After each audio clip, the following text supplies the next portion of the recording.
Robservations with Robert Meyer Burnett.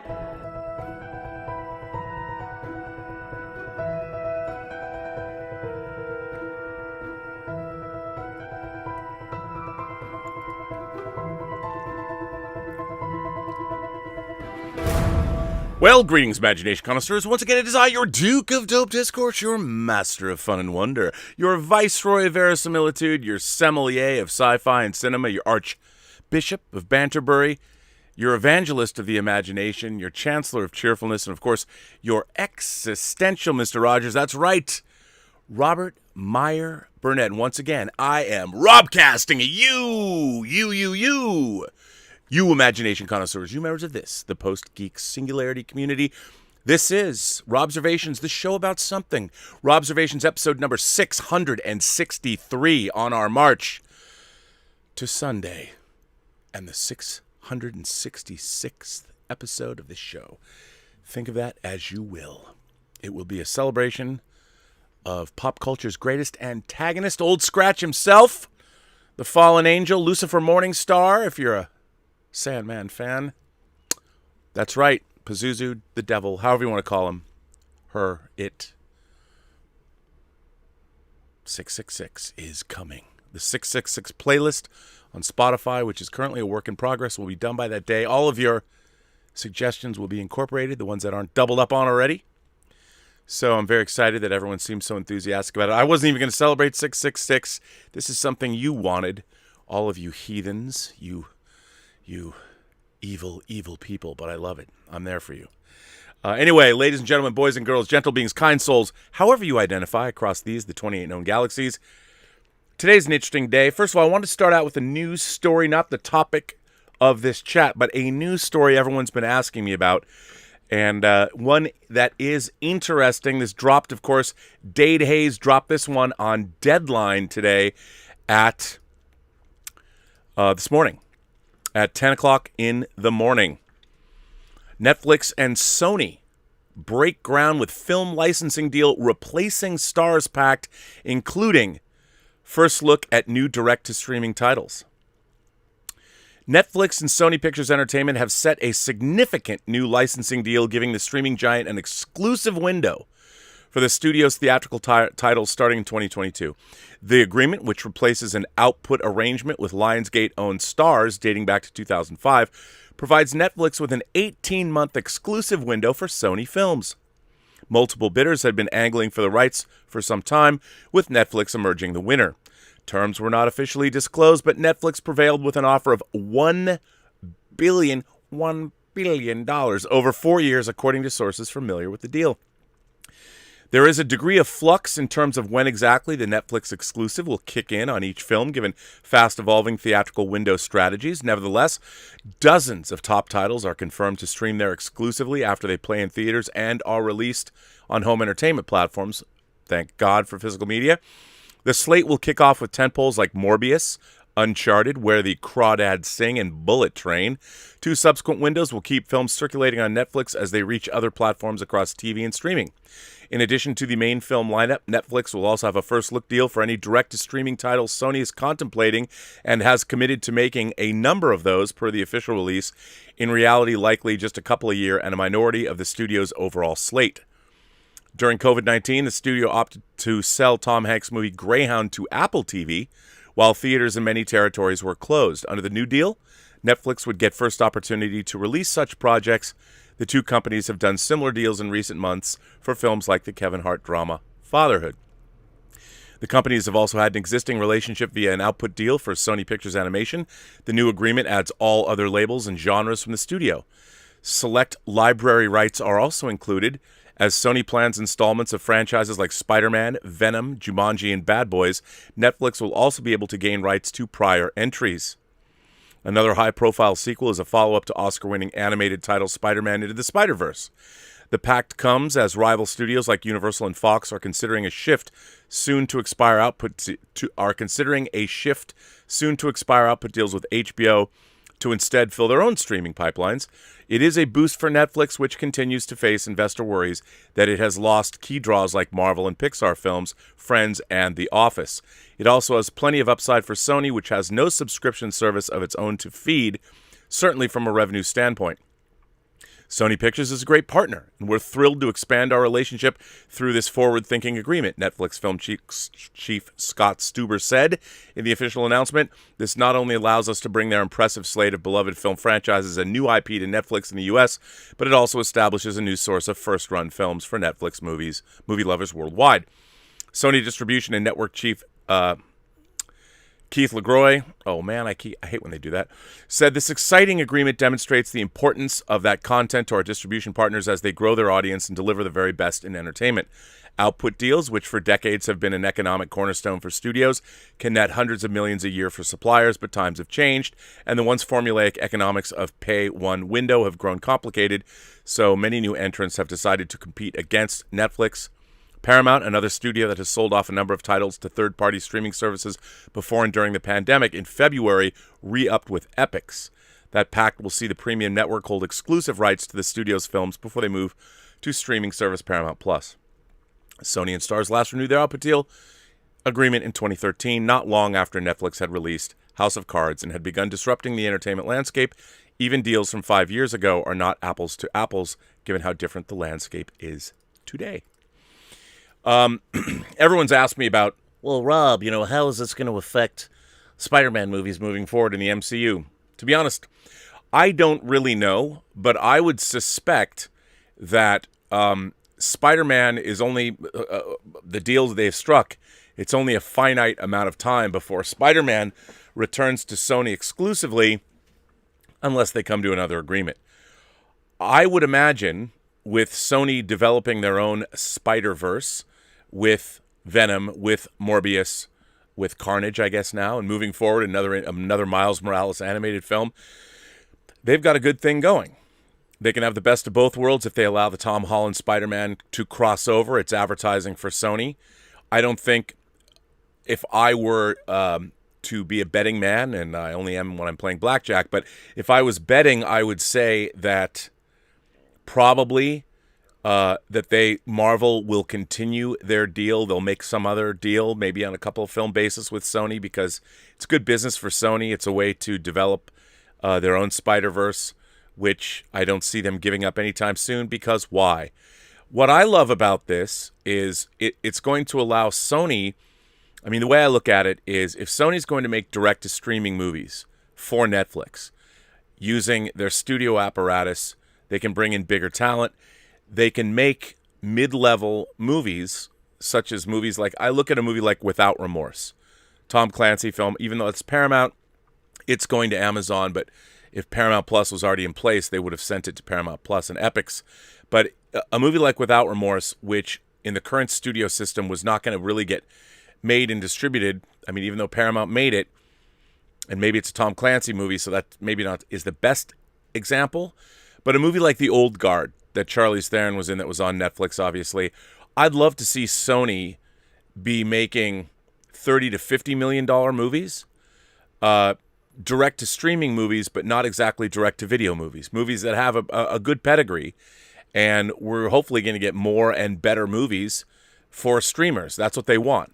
And at the end of the day, what the streaming wars will live and die based on one thing. Which streamer has shows people want to watch? That's pretty much it. There's your answer. If people like the movies that you're making, they'll subscribe to your streaming service. And Netflix has a huge leg up on all of the streaming services because of how much content they have. And they're going to continue to do that. And I think that Sony doesn't have to have their own streaming service where they have to have to have an effective streamer. If you're an Apple, you have to make a lot of new content to keep people coming back. It's very, very expensive. With Netflix having a supplier like Sony and maybe access to their back library of titles, that's a pretty great thing for Netflix.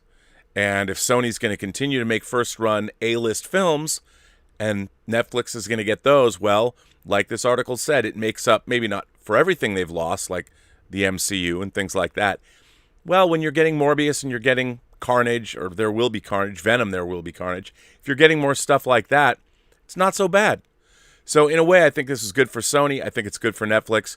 And, I think it's good for consumers because hopefully we'll keep getting great new movies. And Sony will be able to make more movies because when you have a direct-to-streaming deal, such as they have with Netflix, you don't have to spend marketing money, which can sometimes double the budget of a mid-level film. Like you make a movie for $50-60 million, you've got to spend that much to market it. So it's a $120 million proposition. And if you can just make movies and send them to Netflix, you can make more films and cost less money for you, less risk. So you know that they're coming out and you don't have to worry about the box office. So I think, for me, the way I see it, win-win for everyone. Why not? And hopefully more opportunities for new filmmakers to make more and more interesting films. But boy, now that brings us to Vanity Fair. By God, Vanity Fair. I know Graydon Carter's gone, and I'm a big Vanity Fair acolyte. I love Vanity Fair. I've been reading it my whole life, pretty much. Love their Hollywood issues, but I do love when they do Hollywood exposés. Boy, do I. And today, Anthony Breznican comes out with a great article, and boy, how could I not? I mean, I know I found this article, but then when people start tweeting and sending it to me like, Rob, you going to talk about this? I'm like, hell yes. Any chance to talk about the Snyder Cut? I'm in. This article dropped today in Vanity Fair. Justice League screenwriter Chris Terrio is super pissed off. Now, what is really interesting about this article? I mean, gosh, the Scott Rudin expose yesterday, this article today.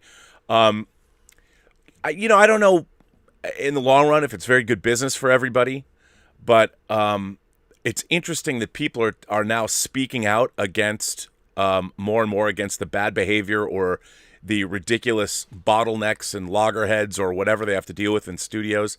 But I found this article to be pretty extraordinary because of the candor which Academy Award winner Chris Terrio exhibits here. So let me read this article too, because boy, you go Chris Terrio, and you go Anthony Breznican for getting him to say this. I got to read this because wow. Chris Terrio is not pulling his punches anymore. For 5 years, the Oscar-winning screenwriter of Argo kept his mouth shut about his work on the DC films Batman v Superman: Dawn of Justice and Justice League, even as scorn from critics and fans exacerbated already painful behind-the-scenes memories. Worst of all, he agreed with many of their complaints. He described the films that Warner Brothers released to theaters in 2016 and 2017 as incoherent misfires, undermined by corporate meddling, poor franchise planning, and tone-deaf decisions that prioritize costly VFX sequences over coherent storytelling. Terrio believes that Zack Snyder's director's cuts of both are much stronger, if still imperfect movies, an overall vindication of their work together. In an exclusive wide-ranging interview, the screenwriter said the hashtag Snyder Cut of Justice League, recently released as a 4-hour-plus event on HBO Max, righted a kind of cinematic wrong perpetrated by studio leadership that has now almost entirely moved on from Warner Brothers. The studio did not provide any comments on his remarks. Terrio first joined the DC Universe to rewrite an existing Batman v Superman script because its Batman actor, the director of Argo, had qualms about the project. I think the studio brought me in to appease Ben Affleck because they thought, okay, well, we have this movie star who's reluctant about doing this, so why don't we bring in this guy, Terrio said. This guy, you mean the guy who wrote the Best Picture winner? The screenwriter was frank about trying to make a sense. Sorry, I got something in my teeth. The screenwriter was frank about trying to make sense of the film's warring heroes, turning their fight into a metaphor for a divided America, while attempting to fix elements he found too nonsensical or offensive. Studio officials then demanded that 30 minutes be removed from the theatrical cut, most likely because shorter running times mean more daily screenings, often resulting in higher box office earnings. Terrio said that act sabotaged the narrative. If you took 30 minutes out of Argo, as they were from Batman Superman, it would make zero sense at all. Critics would say, what a lazy screenplay, because the characters don't have motivations and it's not coherent, Terrio said, and I would agree with them. Even the title of Batman v Superman: Dawn of Justice was a disaster, he said, that primed audiences to roll their eyes at the film well before its release. Terrio hoped Justice League would be a better experience. He was very wrong. After watching Joss Whedon's version of that film, Terrio was so disgusted that he explored taking his name off the movie. Especially galling to him was the sidelining of Ray Fisher's tragic hero Cyborg, whose arc the actor himself had helped craft. Fisher has been outspoken for months about his experience making Justice League following years of silence. Now Terrio is doing the same. He said he bottled up his feelings about the theatrical cuts to avoid hurting their casts and crews. Now that Snyder and Terrio's preferred versions of the films are available to the public, the screenwriter is finally opening up about how it all went wrong in the first place. Chris Terrio: I am so happy and relieved that all of these thousands of artists and craftspeople all over the world finally can have their work seen by the public, and all the work that Zack and the actors put into this can now be seen. It's sort of a gift that we got from HBO Max because it wouldn't have been possible a few years ago. Vanity Fair: can you point at something specific that you're glad gets a showcase in the new version? Willem Dafoe's performance in the Aquaman story. Obviously the character of Iris West, played by Kiersey Clemons in the Flash rescue scene. And most centrally, Ray Fisher's performance as Cyborg. It was always the heart of the film to me and just meant so much to me personally because so much of my heart and life went into that story. This is the thing about this version of Justice League, that none of it was done cynically or as a money grab or an attempt to sell Happy Meal toys. It was really personal for me and Zack and for many of the actors. Is it true you were banned from the Justice League set? Chris Terrio says, I wouldn't say that I was banned. The studio attitude was, we'll take it from here. I was frankly shocked when I saw the Snyder Cut and how much of the original script was shot. With some small revisions, they shot the script, and I understand that sometimes that was a battle for Zack. How did you feel about the version that Joss Whedon assembled after Zack left the project? Chris Terrio says, when those personal touches were removed from the film in the 2017 version, I was silent because I couldn't really say anything. But of course it hurt. All that remained was a dinosaur skeleton of what had been a great lumbering beast. It might have been a big unruly beast, and obviously it's 4 hours and the movie is maximalist and it's operatic, and sure, it's a little crazy, but I think the movie is crazy in the best way. Can we start at the beginning with Zack? You worked on Batman v Superman. Can I assume it was a good experience, at least with him, since you signed on to another movie? Ben Affleck called me and said he was working on this film, which was a Superman film in which he was going to play Batman. So he asked if I would read the script and consider doing a rewrite. He asked if I would do some character work. So it was already determined and storyboarded that Batman was going to try and kill Superman and that Batman was going to have gone down a dark road. He was branding criminals. It had certain dark elements that were non-negotiable and already in the story. What did Ben Affleck want you to do? My job was to create a story and a tone, really, in which Batman could be that person, and which two heroes could get to the point where they're fighting to the death. Well, what was your approach? I came into it thinking that the only way this could work is as a fever dream or a revenge tragedy. I thought, how do we create a story in which Bruce Wayne is traumatized by the war of Krypton coming to Earth, and in which he enters into this kind of madness? He becomes Captain Ahab, and he won't listen to saner voices like Alfred, for example, who are telling him, just see reason. He's a man possessed. So the film was dark by its nature. As I worked on the movie, it seemed to me that it was a snapshot of what I was feeling on the ground in the country, which maybe didn't become apparent until the madness and division that came about from the last presidency. I thought this superhero movie could be about getting into our worst natures, but then coming out of that into a redemption. What did you want to avoid? I didn't want to make it a sitcom joke that Batman and Superman are trying to kill each other. If I'm going to work on this movie, it's going to be dark and operatic, and it's going to be uncomfortable. Zack and I come from very different approaches to filmmaking, but I immediately liked him because he isn't cynical, and he wears his heart on his sleeve. I'm cynical enough for any room that I enter into. How did things develop from there? I wrote drafts of the Batman-Superman movie, which wasn't called Batman v Superman Dawn of Justice by me. I didn't name the script. In fact, I found out what the movie was called along with the rest of the world on the internet. I was not consultant on the title of the film, and I was surprised as anyone. I would not have named it Batman v Superman Dawn of Justice. Was that Zack's choice? I don't know who exactly named it, but I suspect it was the studio, and I suspect it was marketing, to be honest with you. It might have been the first step toward creating ill will for the film. I suspect that putting the words Batman and Superman in the title had some marketing component to it. I think you're right that the title did rub people the wrong way. I heard it and thought, it just sounds self-important and clueless in a way. Tone deaf. The intention of the film was to do something interesting and dark and complex. Not quite as Las Vegas bust-em-up WWE match as Batman v Superman Dawn of Justice. How did you feel about the version of Batman v Superman that was first released?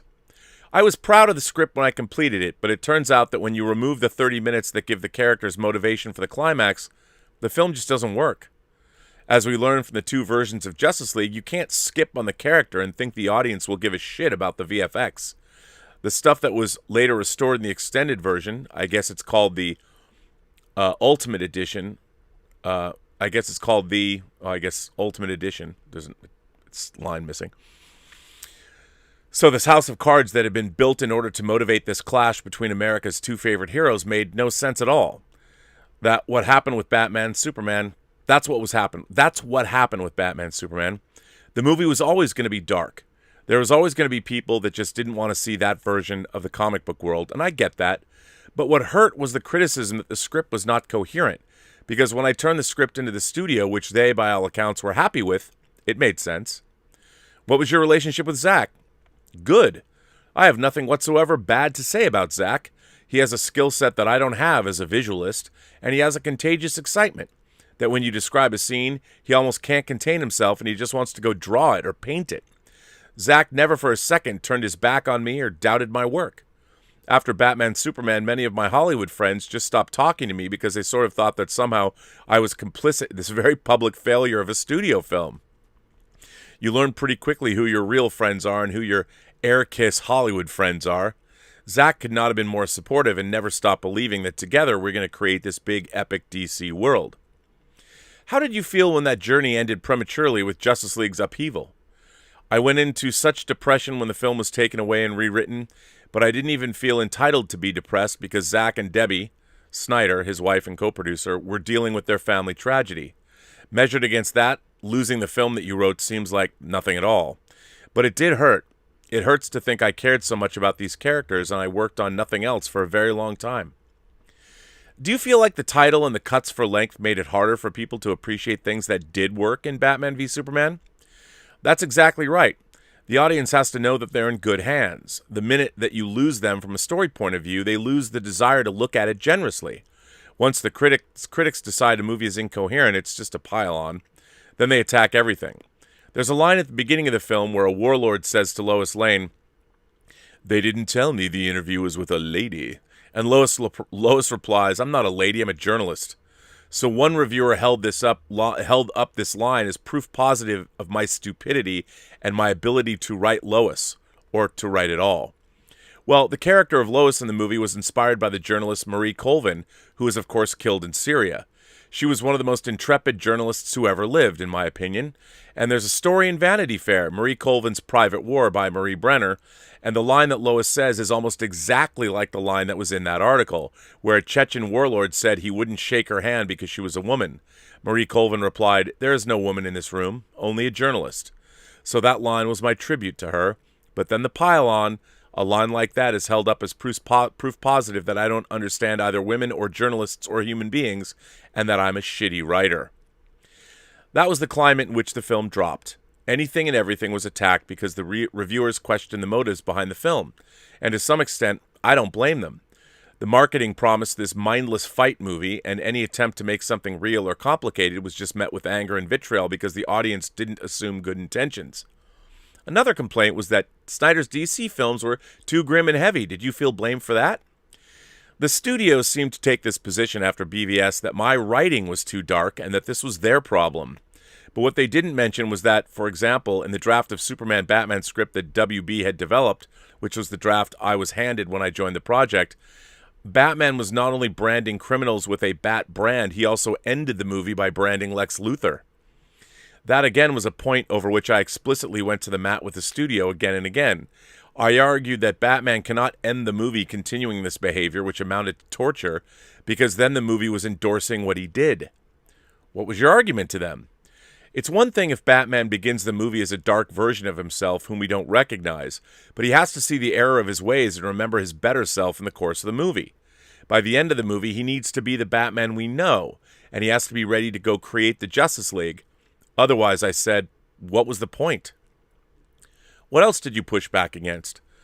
I'm the only one who'd been saying that we can't make a joke out of Superman raining hell upon black African Muslim characters in the desert, as Lois promises that Superman is not going to go easy on them because they punched her. But somehow I'm the person with the dark sensibility? I wanted to say, I've been saving you from yourselves. I've been working with the director to bring a voice of conscience and sanity to the almost perversely dark film you've been developing for years, but I'm the problem here? Did you feel you were able to significantly change that Africa scene with Superman for the better? I removed the punch of Lois for one thing. Just think about the optics of that.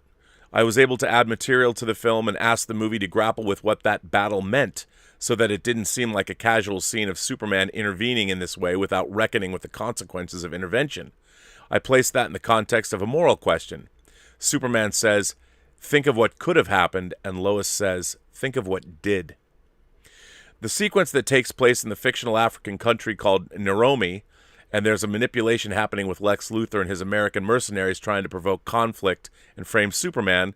After Superman rescues Lois, the film shows the people of that region truly suffering in the crossfire. Without sounding too political, it's not lost on me that much like a drone, Superman sort of comes from out of nowhere from the sky and vanquishes his enemies and then flies off with no consequences. That may not have been an angle on Superman that people wanted to see and wanted to think about. Did you also add the scene with the character of Kahina Ziri, who is a witness to the battle, testifying about the aftermath in Washington, D.C.? Ultimately, we learned she was coerced by Luthor, but her testimony does make the audience and Clark himself reevaluate his actions and how he operates. Yep, that was added afterwards. I added that scene. He came down and then came fire. The story that she tells, at least in the script, is that he destabilized the entire region and then government forces came in and slaughtered the village. Since these were the optics that were already in the movie, I thought that my job was to ask the question and say, what do we actually mean by this? You're pushing back against some of these scenes, and you're saying that the studio wanted these things, but you also had to convince Zack, right? So is Zack Snyder open to these kinds of criticisms? When I would talk to Zack about some of these things, I think he got it. We discovered that we were on the same page, and he loved the idea of a scene in Congress with this African woman describing the consequences in her village.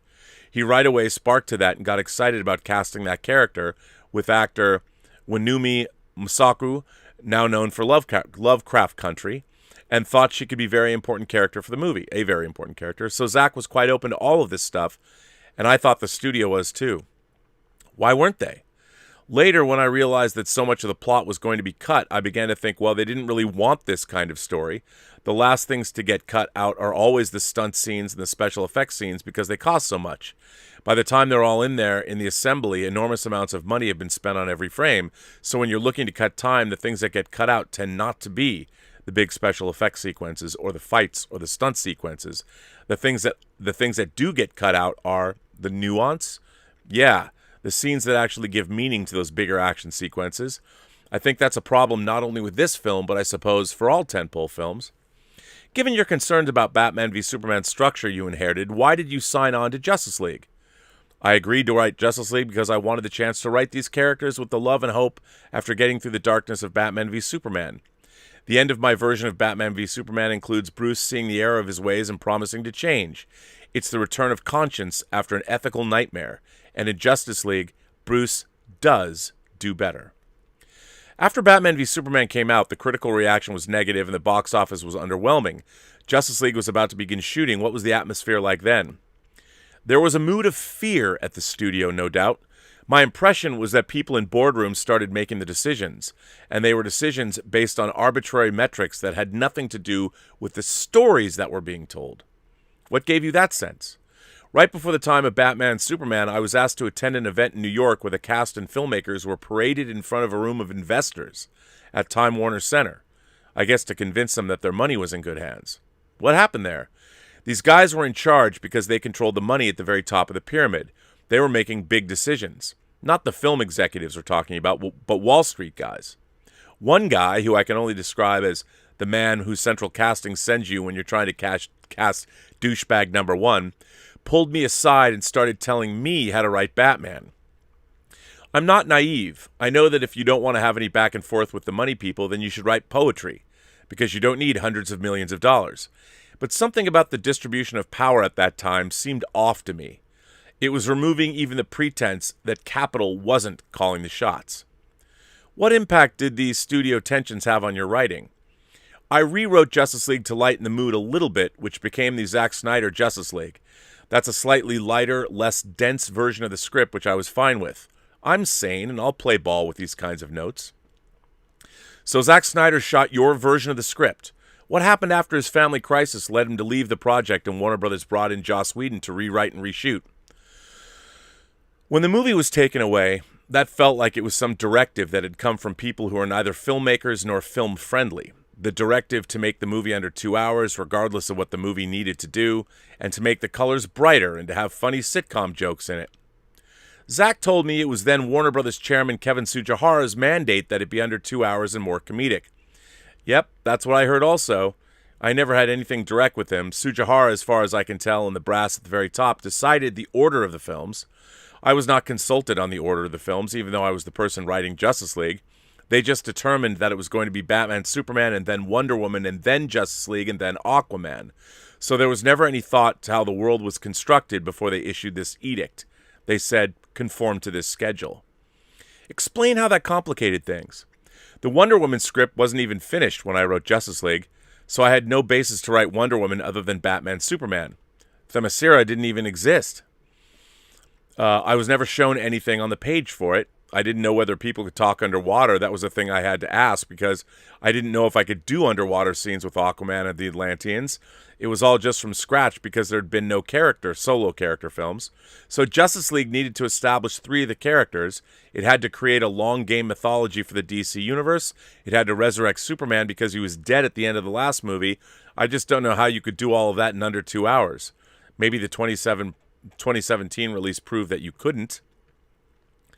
Studio co-presidents John Berg and Jeff Johns were on the Justice League set every day, which was a mandate from Tsujihara to babysit Snyder, as he put it.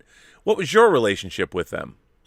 Look, I admire Jeff Johns as a writer of DC Comics. He's been nice to me, and it's a perfectly cordial relationship.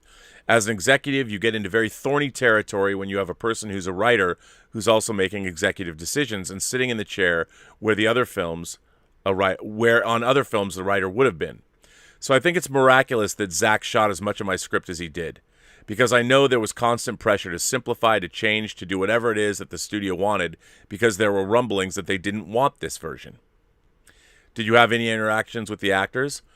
I wasn't invited to the set, but obviously I know Ben, and I got to know Ray Fisher. We developed Cyborg together. Ray came to my apartment in the East Village, and he and I would just take long walks and talk about Cyborg and the responsibility of putting the first black DC superhero in a movie on screen. That was a big responsibility that we both understood and took very seriously. Remember, this was before Black Panther. There obviously have been some black superheroes over the years, but none depicted with such a budget and such a scale and in such a mainstream way. Cyborg is the one character who can't disguise himself. He lives in his skin. His otherness is a constant fact of his life. And that, to me, and Ray and I discussed this, speaks about being a black man in America. You cannot remove the otherness that people force upon you. And therefore Cyborg, when he becomes the hero he always should have been and was meant to be, that felt like something really strong that we wanted the world to see. What about any of the other performers? Did you consult with any of them? I talked to Jeremy Irons on the phone. I had a correspondence with Gal Gadot where she would write into me and say, "This doesn't seem quite right for the character. What do you think?" And it was a really good relationship where all the roles would be bespoke to the actors. When the Snyders left the project, that was effectively the end of your involvement. Is that right? That's right. I would only hear occasional reports about the reshoots. I didn't realize how much of the film was going to be changed or vandalized, in my opinion. It became clear as I spoke to various actors that it was a wholesale dismantling of what had been there before. I did not hear from anyone who said it was a pleasant experience. Were you hearing anything about Joss Whedon and his management of the set? I probably shouldn't get into that. I never met Joss. I don't know him. I did reach out to him at the beginning of the process through the executives, but I didn't hear back, which is not unusual. When did you watch this version of Justice League, his version? I was in LA at the time working on Star Wars The Rise of Skywalker. I was on the west side of Los Angeles working with J.J. Abrams at the time, and I drove to the studio and I sat down and watched it a couple of weeks before release. I immediately called my lawyer and said, I want to take my name off the film. The lawyer then called Warner Brothers and told them that I wanted to do that. Why didn't you? Prints had already been struck, on hard drives burned, or whatever, however they deliver movies these days. The elements were on their way, and to remove my name, they would have to restrike the prints and redo the digital copies, and the film would be delayed. It would be an international scandal and news story. So I shut up, and I said nothing publicly. I never said anything about Justice League since then, but that movie doesn't represent my work. What happened after that? As far as I know, I wasn't invited to the premiere, and I never watched the film again. So why not follow through and remove your name? I think it would have created a whole new wave of negative publicity, and I think that would have made the situation even worse for the actors and for all the craftspeople who had worked on it, for all kinds of people. But I'm awfully happy that Zack Snyder's cut of Justice League is the one that is higher on my IMDb page.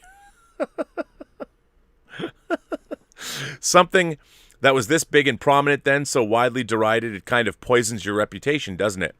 Yeah, it hurts your reputation, but more importantly, it poisons your soul and your confidence, especially when this other version of the film wasn't seen. And now that it has been seen, people do have problems with this version of the film, and they'll quibble with the length, and they'll quibble with the way that certain characters are written. But that I can take, because that is an actual critique of my work. That's fair game, and I'll engage with it any day. People can quarrel with the movie, but at least they're quarreling with my version and with Zack's version of the film. Did you ever feel like they deliberately made you the scapegoat, the studio? I'm a deeply paranoid person, so I'm always assuming that everyone has it in for me. Justice League, the Zack Snyder version, is the only script other than Argo that I have a sole writer credit on. I really did develop this, so I can stand by this version, love it, or hate it. What are you working on right now? What's on the horizon? I won't talk about it quite yet. It's a small film that I'm doing with Amazon. I'm getting back to smaller, character-driven worlds where I don't have any of the franchise issues that have been difficult to grapple with in the past. That's really helped me reground myself and remind myself of why I like to write a film. You know what? I have to tell you, folks, you don't get that kind of candor a lot in Hollywood. And it was refreshing. But like I've said, and like I've been saying about this process or this entire situation for the last 4 years, it was clear that this was a studio decision. That the studios became, Warner Brothers and their investors, the people above even the studio heads, it was a money issue. It's always a money issue. I mean, movie making, Hollywood is the great collision between art and commerce. Obviously, Hollywood wants to maximize its dollar, so the people that are running studios, like I always say, are Ivy League educated, business degreed people, that usually have master's degrees. So they're people that understand high finance and money. But on the other hand, they're selling a product that is completely about, artistic endeavor. And of course, it costs a lot of money. It's the most expensive art form in the world, probably, that the world has ever seen. But the thing is, you've got the people that are in control of the money who are trying to make a product that is all about the art, and yet the artists are the people that always lose control of the very product the money people are trying to sell. And when the money people step in, the studio execs step in and start making decisions, it seldom turns out well. I'm not saying it doesn't turn out well all the time. Sometimes studio intervention can be just what a project needs to put it back on track. But in this case, it wasn't like the movie was a bad movie. It was that the vision that they had backed, they lost favor. They lost trust. They lost in their own decision to put Zack Snyder at the helm of this after the failure of Batman v Superman. And indeed, remember, the studio had mandated cuts. If you go back and you read the trades, when the studio first saw Batman v Superman, I guess it would be the ultimate cut, apparently it got a standing ovation. They were over the moon because, let's face it, dark superhero movies are something that would probably appeal to Ivy League educated business people who have master's degrees in business because, it's more like the real world, more cutthroat, What they don't understand, if it was more fantasy-oriented, more like Richard Donner's Superman, they might not like it as much because it would seem too maybe namby-pamby or whatever you want to call it. And so it was a case of the studio losing. They lost faith in their movies, but why did they lose faith? It's because they were looking at, well, literally over on the next block.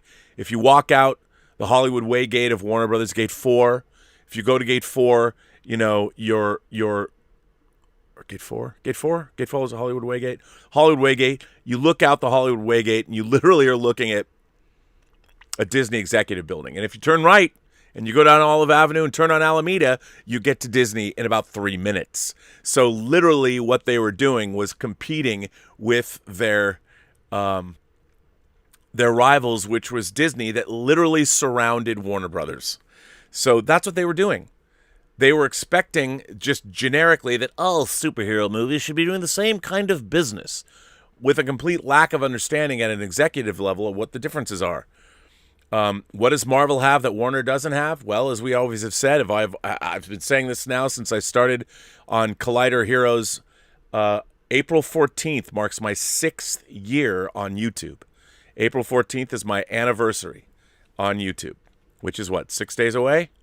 6 days away, I celebrate my 6th anniversary on YouTube, where I started on Collider. Well, actually, it was AMC Heroes with John Campy and John Schnepp. And I think from the very beginning, I was calling Kevin Feige our Lord and Savior, at least of the comic book film, and his lieutenants, his compatriots, Victoria Alonso and Louis D'Esposito. They're different. They're different because Kevin Feige is not like some Ivy League educated business person who became a movie producer. He was a fan and a highly educated person who worked on movies, literally worked his way up and saw what Marvel movies worked, what Marvel movies didn't work, what kinds of filmmakers were able to deliver the goods, how to have a symbiotic relationship with your creative people in order to create the things that you want at the end of the day. And the proof is in the pudding. 23 movies with an average gross of $1 billion. Warner Brothers never, ever had that. Chuck Roven, who produced those movies, very good producer, but he's a nuts and bolts guy. And he predates the current studio regime, which I'm sure, probably is afraid how much money he gets paid, so maybe he'll be removed. But there is no Kevin Feige over running. Walter Hamada is a studio executive, and he's a very smart guy. And I've seen him speak. I think it was at DC Fandom. Very impressive dude. Walter Hamada, listening to him speak, but he's not a filmmaker. He's an intellect and an executive and probably has an extremely impressive education. But again, he's not a filmmaker. He's only coming at it from one perspective. He doesn't know what it means to be a boot on the ground, produce a movie from the ground up. Doesn't understand how to work with creatives. There's no one over at Warner Brothers that's like Kevin Feige, which is problematic. The same is true despite the fact, you heard my epic Star Trek rant yesterday. Star Trek has had no one. I mean, the people come and go, and everybody wants to turn Star Trek into their own thing. This is the way I see it. This is the way I see it. This is the way I see it. Well, there needs to be a leadership. Star Trek needs an executive branch. It needs somebody who understands that franchise. Doesn't have it either. Let's bring in somebody else here. Here's my deal. Now we're stuck with you for however long we're stuck with you. Alex Kurtzman, Secret Hideout. Which, by the way, is just an adjunct of Bad Robot. So I would say that the same people have been controlling Star Trek pretty much since 2007. And if you think about that, I mean, that's 14 years now. 14 years Star Trek has been mismanaged and really never been successful. And I would say that the DCEU, how interesting that the Joker, which was made for $65 million, ends up making $1 billion. There's a success story.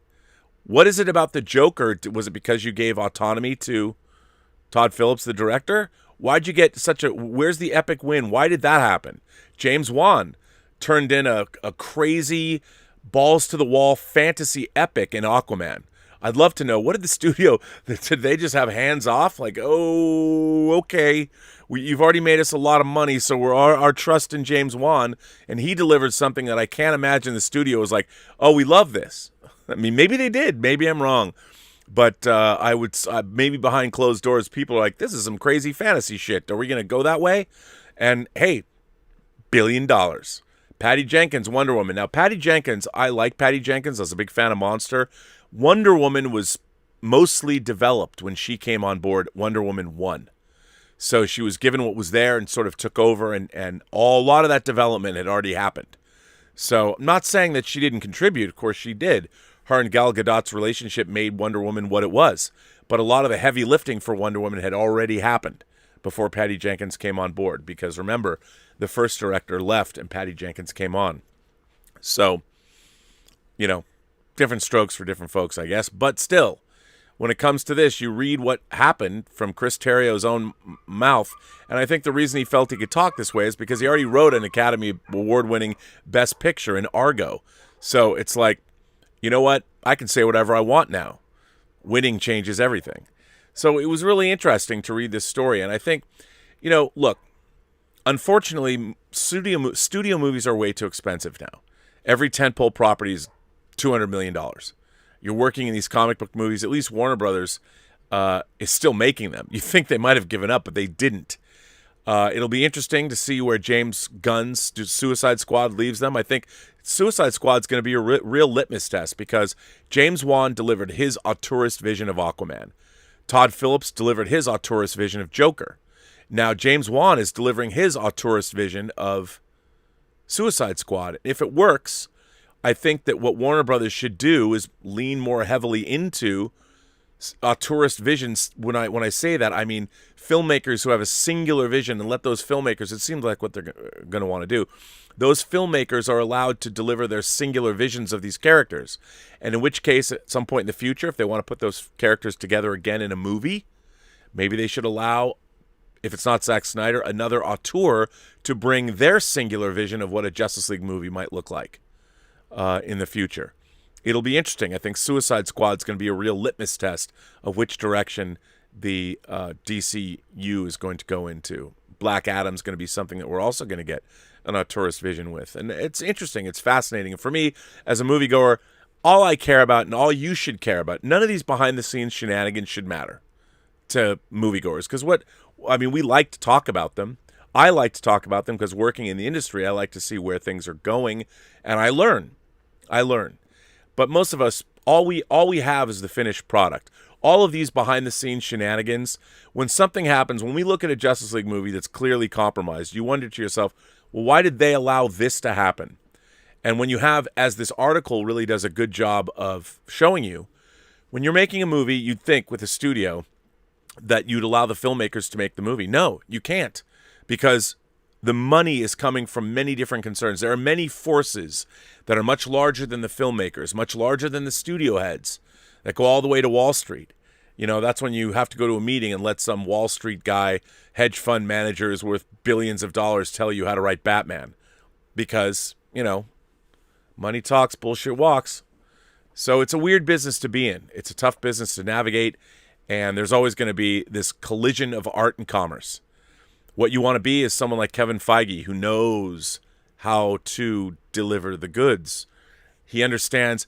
He's, in a way, it's like Star Trek. A guy like Rick Berman, whether you believed in his tenure, he understood what Roddenberry's basic precepts were for Star Trek. And he tried through Next Gen, through Deep Space Nine, through Voyager, through Enterprise, and 4 feature films to maintain what he knew Roddenberry wanted, because he worked with Roddenberry developing TNG in the beginning. None of these franchises, especially Warner Brothers or Star Trek, they don't have like one guy presiding. The reason the MCU works as well as it does is because of Kevin Feige and his team. No one above them is telling them what to do, because they're delivering. They know already better than anyone. No one's going to walk up. Bob Iger's certainly not going to tell Kevin Feige what to do. Why would you? What does Bob Iger know about what Kevin Feige does? Not a whole heck of a lot. So he's like, bruh, if it works, hands off. And it's working. Unfortunately, Warner Brothers, DCEU, Star Trek, whatever, all these things don't have people like Kevin Feige and his team. It's a bummer, but reading what happened, it was if you're making a movie where your executives and your producers suddenly start second guessing the filmmakers, you're lost. You're lost. And I think that's a lesson that everyone needs to heed. But when you're the guy in charge or the girl in charge of green lighting a movie that costs $200 million, You think you're going to listen to the crazy filmmakers? You're going to listen to those Wall Street executives because they're, listen, pal, you do what we tell you, you get your marching orders. So at the end of the day, art and commerce, people, where does it end? Where does it begin? Tough call. A tough call. But Chris Terrio, you, sir, you're the man. Thanks for that interview. Thanks for your candor. I learned something. Hopefully I'll be able to take it forward, and maybe one day I'll be able to work on a franchise property and deliver something that people will like. I hope so. So we'll see. This letter comes from Jet. Jet says, hearing you talk yesterday brought me to share a pet peeve I have with today's Star Trek. Holographic communications. They were used on Deep Space Nine. It worked because Sisko and Eddington were stationary. Today's Trek, holograms show actors walking all over the place. How do they not trip over furniture on their end? How do they know where to step around furniture on the other end? It's good for drama, but not enough thought is put behind it. This is a trouble with the writers. Star Trek should consistently be the smartest one in the room with me. Every series makes mistakes or misses a point, but I see this stuff every week as a new Trek airs. You're correct on detachable warp nacelles. It's a waste of resources. Okay, you're looking at stem cells and imagining such a thing in inanimate matter. Couldn't you have found a better demonstration? Rant over. For now, congrats on almost 666 shows, or perhaps congrats all around. I love that you include us and our voices in your show. Many podcasters are more than happy to hear themselves for a few hours. You want to know how your listeners and non-listeners feel. You are fair and you read letters that call you out as often as any other letter. Keep up the great work. During this year of hell, you and your contributors have given me something to look forward to during my social distancing. Please give my best to Elizabeth and the dogs. Jet. Well, Jet, thanks for writing in. I appreciate it. Yeah, the detached warp nacelles, for those of you who don't know, in the third season of Discovery, they came up with some gobbledygook explanation why the warp nacelles don't need to be attached to the Discovery. Literally, they're like ghost nacelles that go along with, but they're still attached energy-wise. Here's the thing. I'm sure somebody in the Discovery writing staff read some article about theoretical physics about one day you're not going to have your engine even attached to something because of this. I'm like, well, that's all fine and good. but this is why Star Trek needs a good producer. Now, here's the thing. The ship, the Starship Enterprise, is a character, and Star Trek Discovery, the show is named, I understand it's double entendre, Discovery, even though they've gone and discovered nothing, but the Discovery is the ship as well. But when you do something, whether that's theoretical physics, whether that's something that's really perhaps could happen in the future, the question you have to ask yourself is, all right, is it good for our show to make our warp nacelles detachable? The answer to that question is no, because it looks stupid. I mean, a ship is a ship, and I don't understand why the people that make Discovery have shown a clear lack of understanding of what a spaceship would be like. You know, think of it as a building in space, where it's a building, it's a place where, you know, when you go in the elevator shaft, it's a shaft with an elevator tucked inside, right? You know, it's not like there's a lot of space between the walls of the elevator and the outer shaft. But according to Star Trek Discovery and the production staff, that is a bunch of really, they're genius level people, they feel that there's a bunch of empty space somewhere in the in the ship. I mean, the most empty space, maybe the engine room, you know, but even that, even in Star Trek 09, let's go shoot it in a brewery so we can make it. Yeah, because that looks like the inside of a starship from the 23rd century, but whatever. That's an old joke to make. But the idea of detached warp nacelles, that's the kind of decision where you're like, no, let's not do that. let's not do that. Let's not have a ship, because we love our ships. Trademark Star Trek, our ships. Don't make our ships look stupid on camera. Don't do that. Well, that's what they did. They made the Discovery look stupid. And you already thought to yourself, well, how does the primary hull, the saucer section, when it moves like a pizza cutter, the ship already spins around. Why are there holes in the primary hull? Why is it open? Why can you fly a shuttle in through the... That was stupid enough, and that wasn't how the ship was originally designed. But that was stupid. Who decided that? And then what idiot said, yeah, let's have detachable nacelles. Anyway, just thought, there, you got a little extra Star Trek rant. I bet you didn't think you were going to get that from me today, but oh, yes, you do. DC writes in. DC says, greetings, Rob, in the Post-Geek Singularity. 'Tis I again, DC, the Count of Geekery from the lockdown UK wasteland. Rob, I'd like to thank you in the PGS. I'd like to thank you, Rob, for your condolences, as well as all those in the PGS who flooded the chat with their condolences, kind words, and for letting me know that I was in their thoughts and prayers, all the heart emojis and the digital hugs. You have no idea how uplifting it was and how hopeful the responses made me. You all proved something to me. You proved to me that the Post-Geek Singularity is more than just a YouTube community of imagination connoisseurs. You proved to me that we're a family of sorts. I hope it's not too bold or weird of me to say so, but that is what we, the Post-Geek Singularity, are in many ways. We're from all over the world. We're from different ethnicities, creeds, and religions. We have different political views, and we have opinions that we all don't necessarily agree with, and we may at times rub each other up the wrong way. Is there a way to rub you up the wrong way? But we are all here, united by our shared love of pop culture, by our love of what the imagination of others can create. Being an imagination connoisseur, here are the ties that bind us, if you will. I was overwhelmed with the messages in the chat, so much that I cried. My family have become splintered off from each other since my brother's passing. I'm sure it's just because emotions are running high, but I was struggling, and I didn't feel so alone when I saw the messages of my fellow imagination connoisseurs. As I said before, I found my people, and you didn't disappoint. You were there showing just how much of an unrelated family we are, if that makes sense. And for it, I will be forever grateful. Rob, I also wanted to thank you for being honest and sincere in your response and counter-argument on my views of fan entitlement. You stayed true to yourself and what you believe and didn't go pussyfooting around me in your response because of what I'm going through right now. And Rob, I wouldn't have it any other way. The fact that you remain true to yourself is the mark of a real man, and I respect you for it. I will write a letter in response. It will be respectful, of course, but I want to think on what you said and see if my mind can be changed by what you said before I respond. I just wanted to write this letter to let you all know that I appreciate you all and every message in the chat. I know I can come here and feel less vulnerable and feel like I belong. Even if some of you never interact with me, you still help. And for that, I appreciate you all.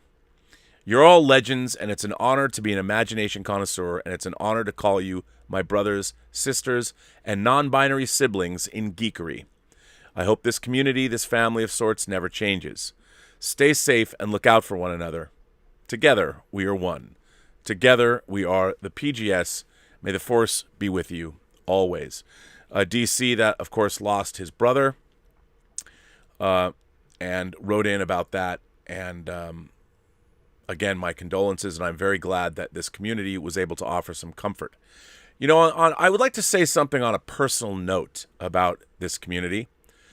I've done my best to try and make this a welcoming place, and one of the things that I've done to make that a welcoming place is to have a moderating staff that I'm particularly proud of. Now, the moderating staff is a wildly diverse group of people with different likes and dislikes and tolerances, but they're very unique individuals. And I stand by my moderating staff. And some people have, over the years, over the year and a half I've been doing this, sometimes people have butted heads with my moderating staff. And, you know, one of the things that I would hope is that the people that come here give the moderators the benefit of the doubt. They're here to serve the wider community, not to serve you as an individual. Now, when you come here, I would hope that you can understand that the Post-Geek Singularity is supposed to be a place that is, well, we try and be as tolerant as possible. And yes, Sometimes I myself, and I take full responsibility for this, I use bad language. I tend to be snarky. I do some things that might seem to suggest that I think that it's okay, that I'm condoning some kind of behavior. Ultimately, what I would hope is that here, as I said, I just open up the door and I let everybody come in. But I would hope that this is a party that, is supposed to be one of respect. I love it when people get into heated, cogent debate, but I do not appreciate it when, people start getting, let's call it, overly crass for crassness' sake. I don't like personal attacks, even when you're attacking celebrities that we don't know. And I think that there's a lot of people here from all walks of life. And I think that when you're in the live chat, I would just ask that you be respectful of the other members of the Post-Geek Singularity, because you don't know where they're coming from or what they choose to do or what they believe in. And the moderators are here to represent the greater good. And if they tend to rub you the wrong way for any reason, I would ask you to give them the benefit of the doubt. It is not an easy task. And if you have a problem with the moderator, come to me directly. Don't make it personal between you and them. It's not like they're being paid exorbitant sums of money to be here. They're here because they want to be, and they're trying to do the best job that they can. I'm not making excuses for anyone, but I am saying that there's a reason why the people that are moderating here, because I want them to be moderating here. And I just thought I'd throw that out there. Oh, here's a good one. Eric Paul writes in. Eric Paul says, "Hello, Robservation. I've seen your YouTube channel and my YouTube feed, and I've watched your channel for a month now, and I'd like your opinion on the state of the movie industry. I recently heard of a movie that is being made about marshmallow candies called Peeps. What are your thoughts about a movie being made about a candy? Is this the wake-up call the movie industry needs to start making good movies again, or could it be a sign of movies becoming stagnant? Later." Eric. You know what? Eric, we all know what Peeps are. You get them the marshmallow rabbits they put out on. They're yellow, and or they can be pink, whatever color you want to make Peeps. And I would say, look, I think you can turn anything into a story if you have a great story. If there's a great story, your subject matter can be anything. But the idea that somebody decided to greenlight a Peeps movie as opposed to, say, I don't know, a version of Donna Tartt's The Secret History. Now, someone could say to me, well, Rob, The Goldfinch didn't do very well, so we're not going to move forward with our Secret History adaptation. We're rather going to make a Peeps movie instead, because if you look at other animated films like Angry Birds, who would have thought that, well, I would have said Angry Birds kind of is, even the game's already animated. You can come up with something, but Peeps, I think Peeps on one hand is a complete failure of imagination, unless, of course, somebody made an incredible animatic, or somebody made a lookbook, or somebody had a script and they understood how you could make a funny Peeps movie. I mean, especially if it was weird and postmodern. And what if Peeps was an existential film about these creatures that came to life and they understood that their only reason for existing is to be consumed by people? What would happen? I mean, I could see you could actually come up with kind of an interesting movie about Peeps. So I would say wait and see. My first impulse is to say, Jesus Christ, I'm not interested in a Peeps movie, and it's going to be animated, so I'm sure it's going to cost a pretty penny to make. So my first impulse would be to say, fuck that movie. But, and I'm not trying to be a fence sitter here, I think if you made something like George Orwell's Animal Farm, but involving Peeps, maybe. What happens when you find out that you're, of course, that's kind of like Sausage Party or whatever, or there's other movies like that. What happens when we find out that our only existence is to be consumed? That would be my pitch. There's my pitch. What do you do when you find out it's an existential crisis movie? And I would get Charlie Kaufman to write that movie, but that's just me. Hey, but a good movie could be a good movie. Michael Halley writes in and says, Rob and the illustrious PGS, as a huge Buffy, Angel, and Serenity fan, I've been quite saddened by the controversy surrounding Joss Whedon. I hope he can come out of this with his career intact, and was wondering whether you think this is possible. Would an anger management class be enough for the cancel culture? Is it okay for me to still love this as an imagination connoisseur? I just looked up the screen time of the characters in Justice League 2017 and see that Cyborg comes in at 1 minute less than The Flash and about 10 minutes less than Batman and Wonder Woman. If you had to cut a character down from a 4-hour Justice League movie, would you cut time from the Trinity or from a character that many movie fans never heard of? Since I alluded to the Buffyverse regarding Falcon and Winter Soldier, it's only fair to do so with the Justice League controversy. Claudius said it was always Mephisto, but he is wrong. It's sweet. That's why this is all coming out now. How's your singing voice, Rob? You should sing this. You should sing this part.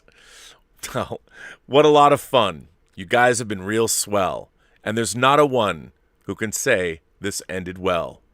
All those secrets you've been concealing, say you're happy now, once more with feeling. Now I gotta run, see you all in hell. Mike. You know, you're asking a question about the modern age. Some of my favorite filmmakers have always been Woody Allen and Roman Polanski. The question is, if you like their work, should you not like it anymore because they themselves did things that I don't... First of all, Woody Allen's one thing, Roman Polanski's another. Roman Polanski has admitted what he did. I don't necessarily think there's a lot of evidence to suggest that Woody Allen didn't do anything. Again, he was exonerated by 2 states back in the day. It was already investigated.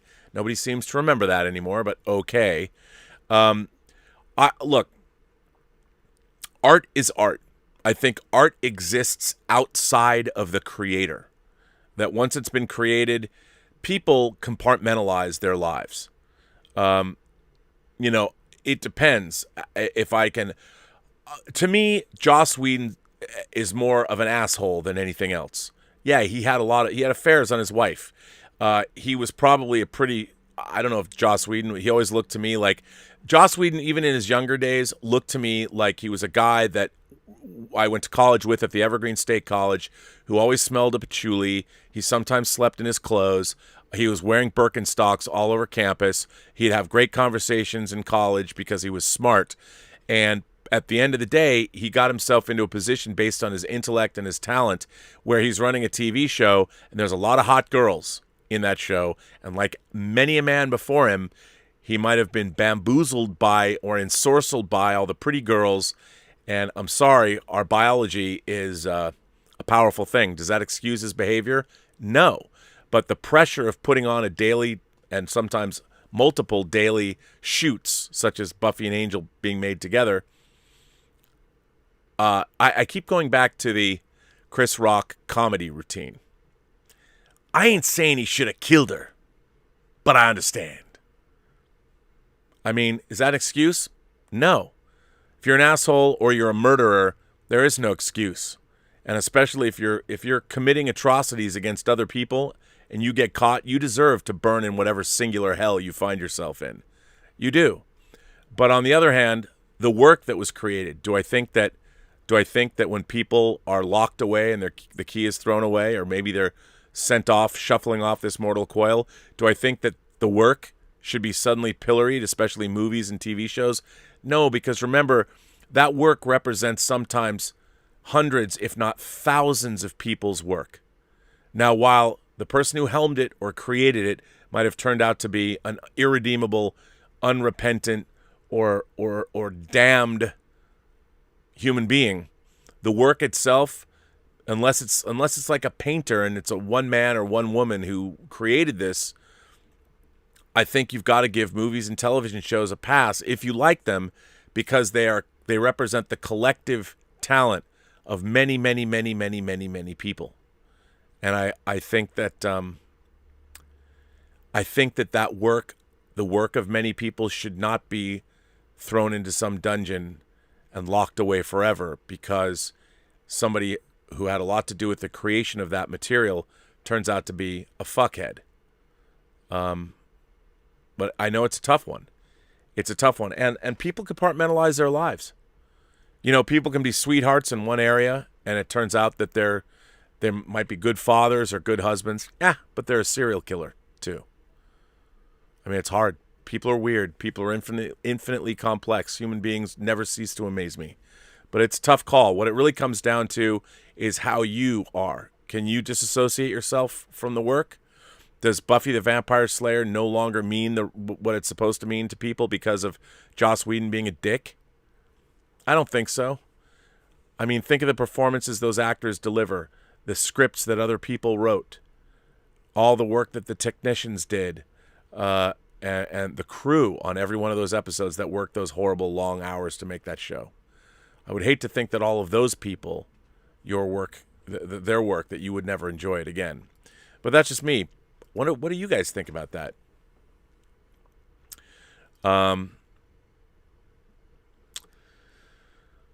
Let's see. Oh,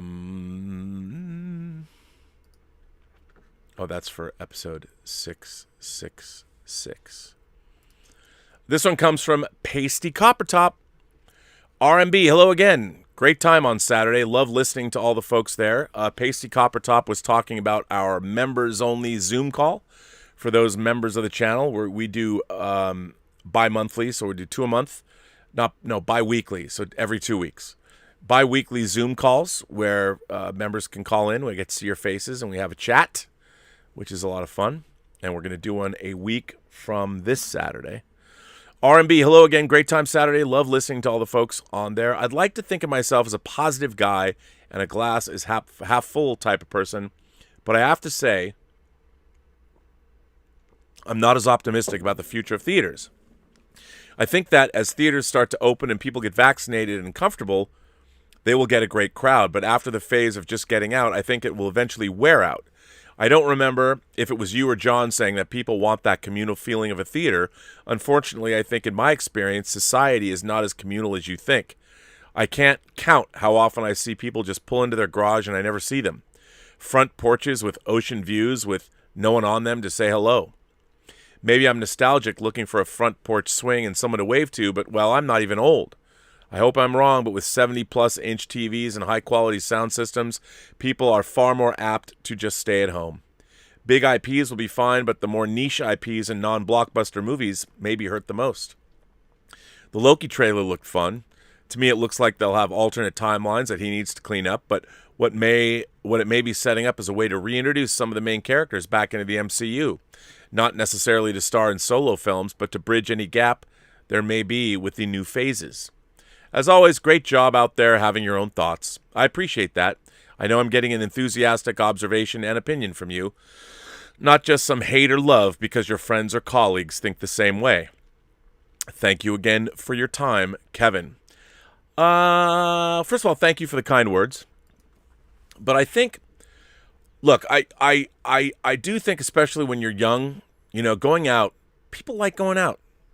The world's an exciting place. Like, I miss going out. I keep thinking about last Friday, a week ago almost. I got to be in LA traffic on Interstate 5 for the first time in a year.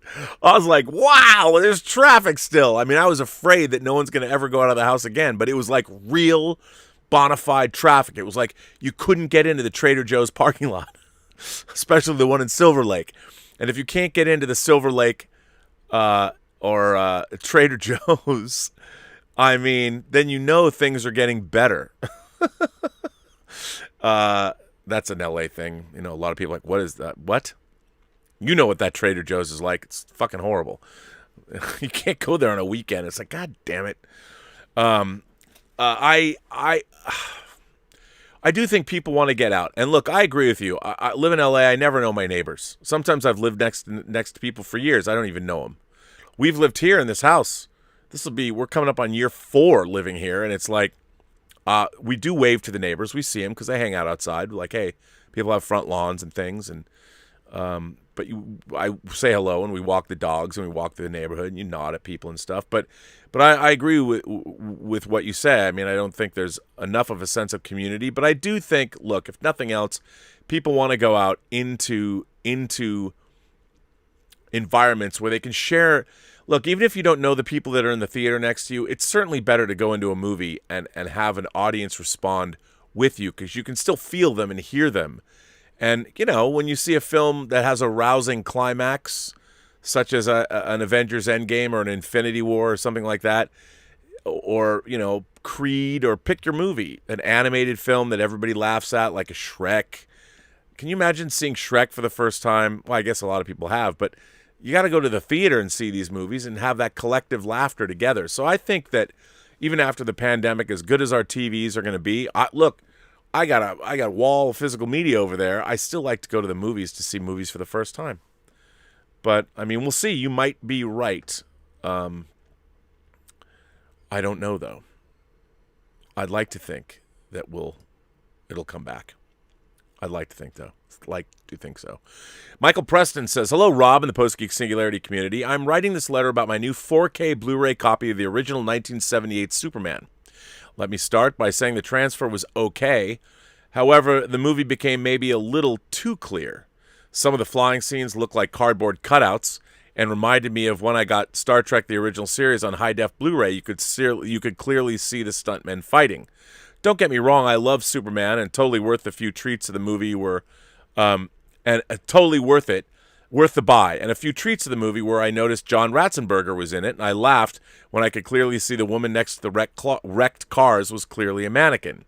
One final thing I saw but didn't recall from any other viewing was the most hated scene of the movie, which I don't mind.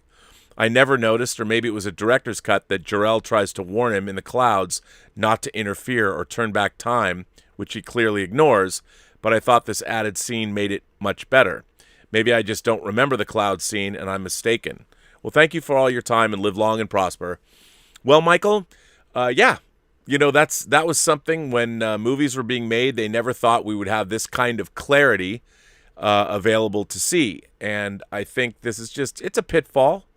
And also when you see older films, you notice the opticals. There's a lot of grain. You watch people like, why is Close Encounters so grainy sometimes? Well, when they were doing the effects, you're dealing with optical printed effects. You have multiple layers of film. It's not as sharp as, say, your live action photography, but that's just a function of how effects were done. I think these are things that we all have to live with. If verisimilitude is shattered because of the clarity of the image, this is when your imagination takes hold, because it's very funny to me. Like if I see a mannequin or I see an effect that is less than convincing, and in the case of cardboard cutouts, I'm sure that like the missiles, I don't think, if memory serves, like even the missiles were like models. Some of the shots from behind, they were cutouts. 2001 made use of cutouts, where you're watching a cutout go across the screen. That was an effects technique, and that was used a lot, actually. So, yeah, you're going to notice more and more of those things, because as we look at older movies, there was a lot more lo-fi trickery going on, but I don't think that should ever hamper. Remember, all movies are fake. None of what you're watching is real. And that's why, as the viceroy of verisimilitude, my whole goal in life when I'm working on a project is to make what you're watching real. You want to feel that it's real. Sometimes that illusion gets shattered, unfortunately. But you want it to feel real. This one comes from AJ Kelly. AJ Kelly writes in and says, good evening, Rob, and the Post-Geek Singularity at large. My travels across the country and back have come to an end, at long last, at least for the next month or so. So I get to chill in good old Los Angeles.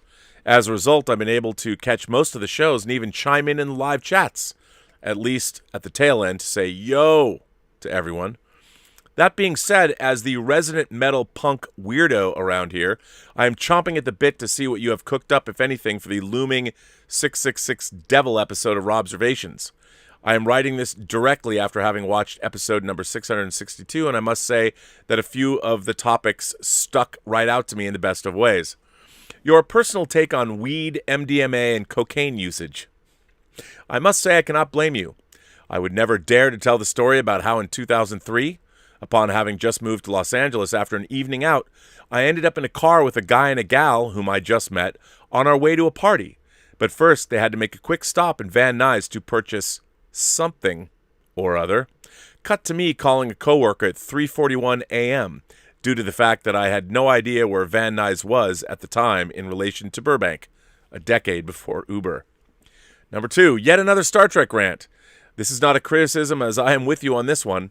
For context, perhaps my favorite TV series ever is Star Trek The Next Generation. I discovered it at just the right time. As a youngster in the early 90s, TNG hit me square in the forehead. First of all, we had LeVar Burton from Reading Rainbow doing serious shit on the Enterprise. Up until this point, I'm not sure how I was even aware that LeVar Burton was a real person, merely the guy from Reading Rainbow. Then we had Commander Riker, the heroic, self-assured man's man, his dick swinging back and forth like a pendulum on a grandfather clock, not unlike Captain Kirk before him in some ways. Oh, and then we had Captain Picard himself, the discerning leader of men. In all seriousness, some of Picard's speeches molded young me. Not only was this a man of integrity and intelligence, he showed us that it was okay to both be the best and keep it in his space pants. In all seriousness, the lessons I learned from Captain Picard at a young age may have prevented me from becoming a rudderless drunk or an aimless ne'er-do-well, and I mean that. Even now, I remember the line from Riker to Wesley Crusher, even if I don't remember the episode, where Riker says, "In your position, it's important to ask yourself one question. What would Picard do?" For some damn reason, that line stuck with me, as well as many others from TNG throughout the ages. And it wasn't just me in my early days. When I did a TNG DS9 rewatch even as recently as the last couple of years, some of those lines from Picard, Riker, and Sisko hit me just as hard, if not harder, even now. I do not get this from Star Trek Discovery. What lessons am I to glean from this show? At this point, none, as far as I can tell. I'm not even here to shit all over New Trek, but I mean, come on, man. I have a hard time believing this is the best they can do. The problem with New Trek, aside from new Klingons weirding me out, is that there's just no allegory here. In TNG and DS9, there were all manner of LGBTQ and beyond characters, but it was all just a matter of fact. These characters were neither despite nor because of themselves. They just were. The lesson was that all sorts of different life forms and beings were there, and it wasn't even a thing. They just said, hey, this is the deal. Everyone's here. Here's the story. New Trek does not understand this. New Trek is like the TV version of jumping up and down on the bed exclaiming, "Hey Mom, look at me! Hey Mom, look at me!" just for the sake of doing so. It's kind of strange that Star Trek in 1990 was more woke than Trek in 2020. I'm not as mad about it as you, Rob, but I'm just as bewildered and a little saddened by it all. That said, during my darkest days of New Trek, I did get a recommendation from a guy in real life, and along came the Orville. I never checked out the Orville before 2020, as it was always pitched in the ads as Family Guy in space, but no. In many ways, the Orville is the follow-up to Berman-era Star Trek that we never got. While it's a little bit goofy, it has a hell of a lot of heart. I don't know if I've ever heard your take on the Orville. I may have missed it. If not, I implore you. Cheers all. A.J. Kelly, King of the Wicker People. P.S. Another devil shout-out for episode 666 would be my beloved God, the Devil, and Bob. This was a short-lived animated series on, I believe, NBC in the late 90s, early 2000s, and was a retelling of the story of Job in modern day. I know. French Stewart voiced Bob, Job. James Gardner voiced God, and oh my God, did Alan Cummings nail the smarmy British version of Lucifer himself. It was only on for a season or two at most, but I can remember high school me smoking pot with my neighbor and laughing my ass off to this show as his super religious mother gasped in terror even at the theme song. Cheers all. A.J. Kelly. What a great letter. You know what? I have to say, I like some of the Orville. I think the Orville at its best is, in a way, a show that you could say is set in the Star Trek universe almost. I like the vibe of it. And there's a lot of episodes I really liked, especially more in the second season when it was becoming more of itself. Sometimes I got a little annoyed with some of the personal stories of the characters that were done for fun, like the cigarette smoking and the porn addiction and all that. I get that. It was a little too on the nose for me, but I do like the Orville. I like the characters. I like the production design. I like the fact that it feels comfortable and it's enjoyable to watch.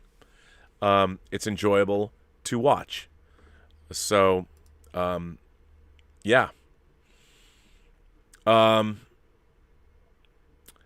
William La Rochelle writes in, Hi, Rob and the Post-Geek Singularity. Writing this on Easter Sunday while not on my own time. At home, I made a point of marking Good Friday by watching The Passion of the Christ with theological commentary. It had safely been tucked away in a plastic bin with other DVDs for a long time, and yet somehow, at the 1 hour and 40-minute mark, I had some freezing and skipping that can only be blamed on Satan? Could not find a scuff or a scratch after examining it. One of those things I guess I can't control. For the most part, a commentary track to me is like radio in the background while I do something tedious or physical like tidying or reorganizing. But hearing an academic mention the principle, love thy enemy, and Mel Gibson quietly saying, that's the hardest thing, got me reflecting on the adversaries I have interacted with either personally or those that seem to hold pop culture hostage. We went through a run of content where iconic villains were shown to have some backstory that was intended to win sympathy. Whether it's Darth Vader, the Wicked Witch, Hannibal Lecter, Maleficent, young Adolf in the movie Max. Then, of course, the mini trend of pitting two heroes we like against each other. Iron Man and Captain America, Batman versus Superman. There are many people with whom I share certain big picture values and who may vote as I do, but with whom I would clash on the state of pop culture and cinema. This is a concept that seems to get plowed under by the machinery of clickbait media.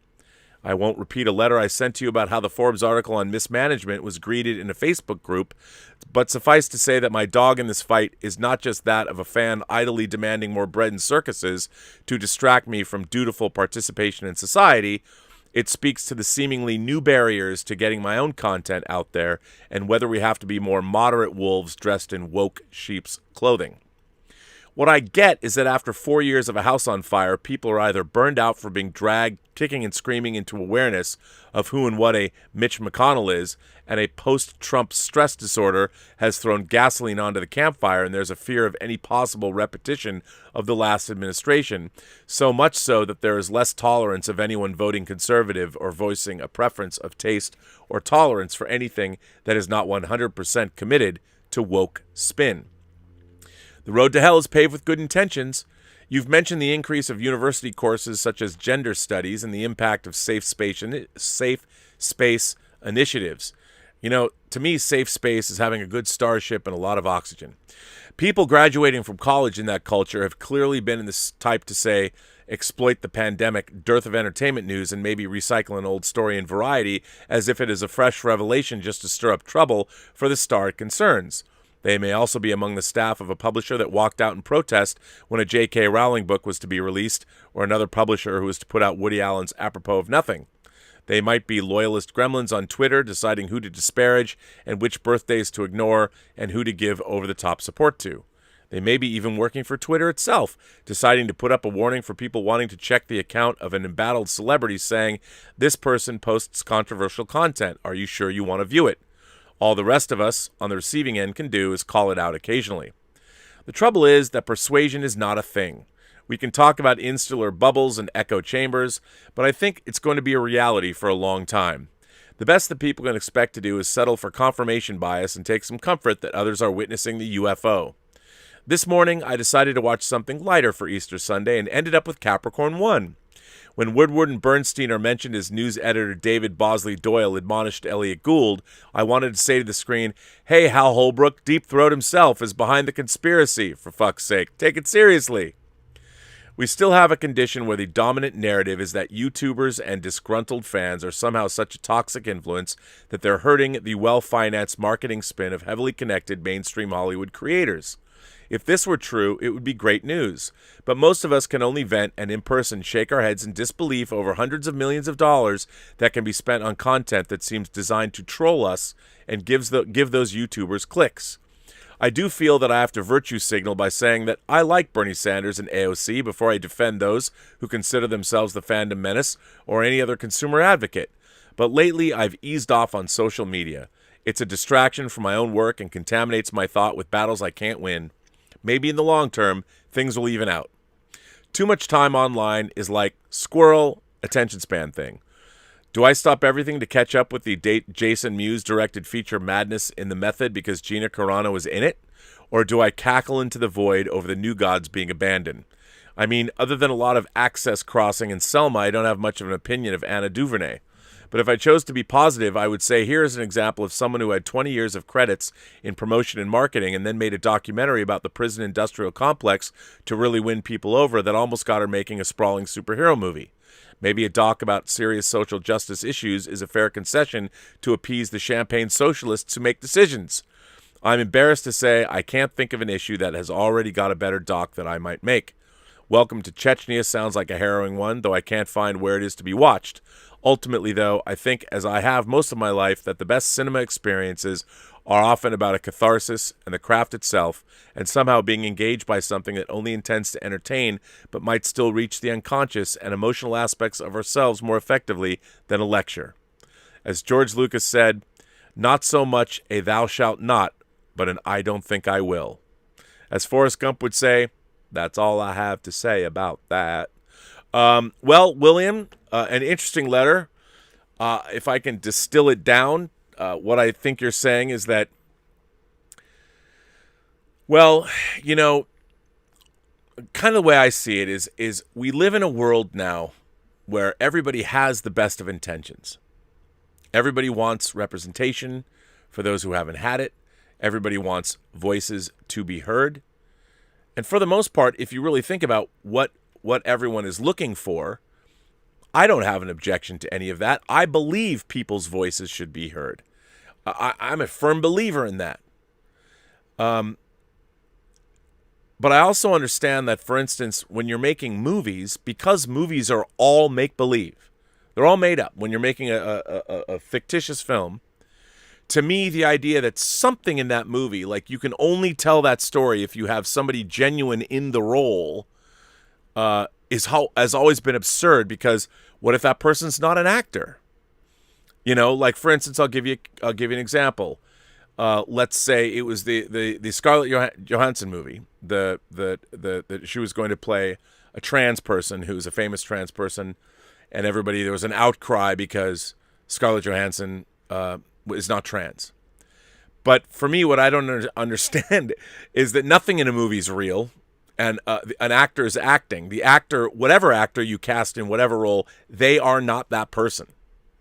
They're not the person they're playing. And then it's like, well, if you're going to show a certain kind of person, a military officer, you know, a fireman, a lawyer, or even a trans person, that somehow the person playing that person should have a shred of the reality of what that person is in real life. And I'm like, why? I don't understand. Movies are made up. They're entirely made up. What you want is an actor that's going to, first of all, sell that movie. I mean, and I always go back to something like Philadelphia. You know, when Jonathan Demme made Philadelphia in the early 90s, the AIDS epidemic was still very much a real thing. It had taken the toll on so many people across the world.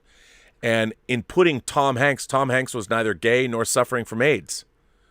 And by making a movie with him, an actor that people find sympathy in and like the fact that he headlined that movie along with Denzel Washington, means that the story itself, people can watch a movie and see a man suddenly, because he's in people's minds who there are people that may not encountered someone who's gay their whole lives, and they have some, you know, image of what a gay person is in their minds. But by watching a movie where Tom Hanks plays that person, and in such a beautiful, sympathetic performance, where you can really feel for that man, it didn't matter that he was gay, it didn't matter that he had AIDS. He's a character that you felt sympathy for, even if it was diametrically opposed to what you had been indoctrinated into believing about a gay man.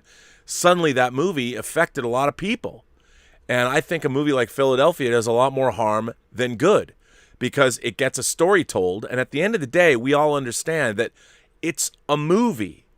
An actor, you don't necessarily have to cast a gay man who's dying of AIDS to play a gay man who's dying of AIDS. Tom Hanks, because he's a great actor, made you believe. But what people take away from that story, no one walks away from Philadelphia and says, oh, well, you know, he's not really gay, so I don't have to believe it. No, the story that it was told, the tragic story of where America was at combating this horrible disease, was beautifully told in Philadelphia. And anyone who's an astute moviegoer comes away from that movie and says, okay, my God, I understand more. Maybe I'll be more sympathetic to a population of people that, one, I didn't ever understand, and two, I had an irrational hatred of, even though I'd never met somebody who was gay before. But you watch Philadelphia, and somebody realizes, you know what? I might have been prejudicial against my gay brothers and sisters, but in watching Philadelphia, I saw a human being with an affliction who deserved respect. And that's what the story was about. It was a hit. Tom Hanks won an Oscar for his performance. Bruce Springsteen, great song. Denzel delivered another Denzel awesome performance. Now we live in a world where Philadelphia, if they tried to make it now, there would be activists campaigning actively against Tom Hanks, just like they campaigned against Scarlett Johansson, and the movie wouldn't have been made. That movie that Scarlett Johansson was going to star in didn't get made. Maybe it will get made, but now I ask you, which world is better to live in? Is it better that the story of that person doesn't get told? Or is it better that we can look back on a film like Philadelphia, a multiple Academy Award-winning film, and have a piece of pop culture that might have influenced people to join the fight, to contribute to medical research to get rid of AIDS? What's better? We live in a world now where activists would rather not see something made because they don't feel it what? A movie shouldn't get made because it doesn't have a movie's a thing that is inherently, by its very nature, inherently phony. I mean, as the viceroy of verisimilitude, I love it when movies are not phony, but it's all artifice. It's all made up. I mean, half the time you see a pool table in a movie, it's not even a real pool table. It's a fake pool table. I mean, I don't understand. So the world that we live in now, we're living in a crazy time. I think people's intentions are good, but I think ultimately it's ultimately a distraction, because it's easier to think that you've done good in the world than it is to make yourself a better person. And that's what I see happening. I see the world, everybody with their good intentions wants to change things. I want to make sure that you all know that you're born a racist. Why are you out there telling people like that? Are you self-actualized enough to be able to give us this message? You know, and the people that are actually trying to give messages that I think are actually pretty interesting, sometimes they're pilloried by those that don't like them personally. It's very weird. We live in a weird time. All I can think about is, look, all I want to do is tell stories. My obligation to the world is to try and tell stories in the best way I can. Or if I wasn't there when the actual story was told or shot, in the case of something like Tango Shalom, they bring me on board to make sure it's the best it can be. And I worked many years to make sure that Tango Shalom, based on what we had, is the best it could be with what we had. I think we succeeded. But I think now we have an obligation. You know, if anything, they should teach us to look inward instead of outward. Why is everybody so quick to... I mean, it's so easy. You know, you point the finger at someone else and you feel self-satisfaction. That's the worst kind to me. That's the worst. Everyone is so quick to point by that person over there. You're Donald Sutherland at the invasion of the body snatchers. What does that get you? Does that make you feel good? Do you wake up tomorrow and think, I've done good in the world? By doing what? Pointing at someone else? I don't know. All you can do, I think all we can do is do whatever we can in our own lives and for those around us to hopefully be better people. Facilitate them to be the best they can be. There you go. Matt writes in. Matt says, "Hi, Rob. I'm curious about your thoughts on the Terminator franchise. Specifically, Terminator Salvation. I see tons of hatred for this movie, but I actually think it's awesome. It seems more or less to follow the rules and canon established in the previous films, and it takes the repetitive tropes of sending a protector through time, Marcus Wright, and a new Terminator model, also Marcus Wright, and does something interesting and somewhat clever with both of them. It reverses the direction of the time traveler, transporting someone from our present into the future, giving us a greater connection to it, and the world he learns about over the course of the film, although he does adapt very quickly. Additionally, his being unaware that he's been transformed into an infiltration unit for Skynet is an interesting twist, far more so than some newfangled, glaring, stone-faced T-1 trillion with kung fu grip. Even the subtitle Salvation actually makes some sense and doesn't feel like they just randomly picked a word or phrase like Genesis or Dark Fate.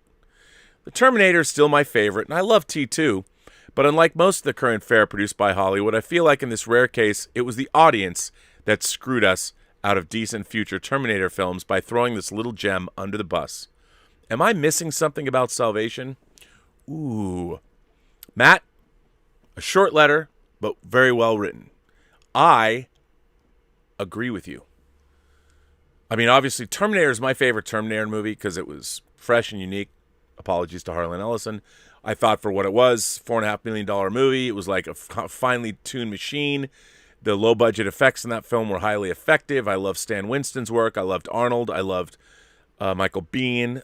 You know, I love Linda Hamilton. I loved everything about Terminator.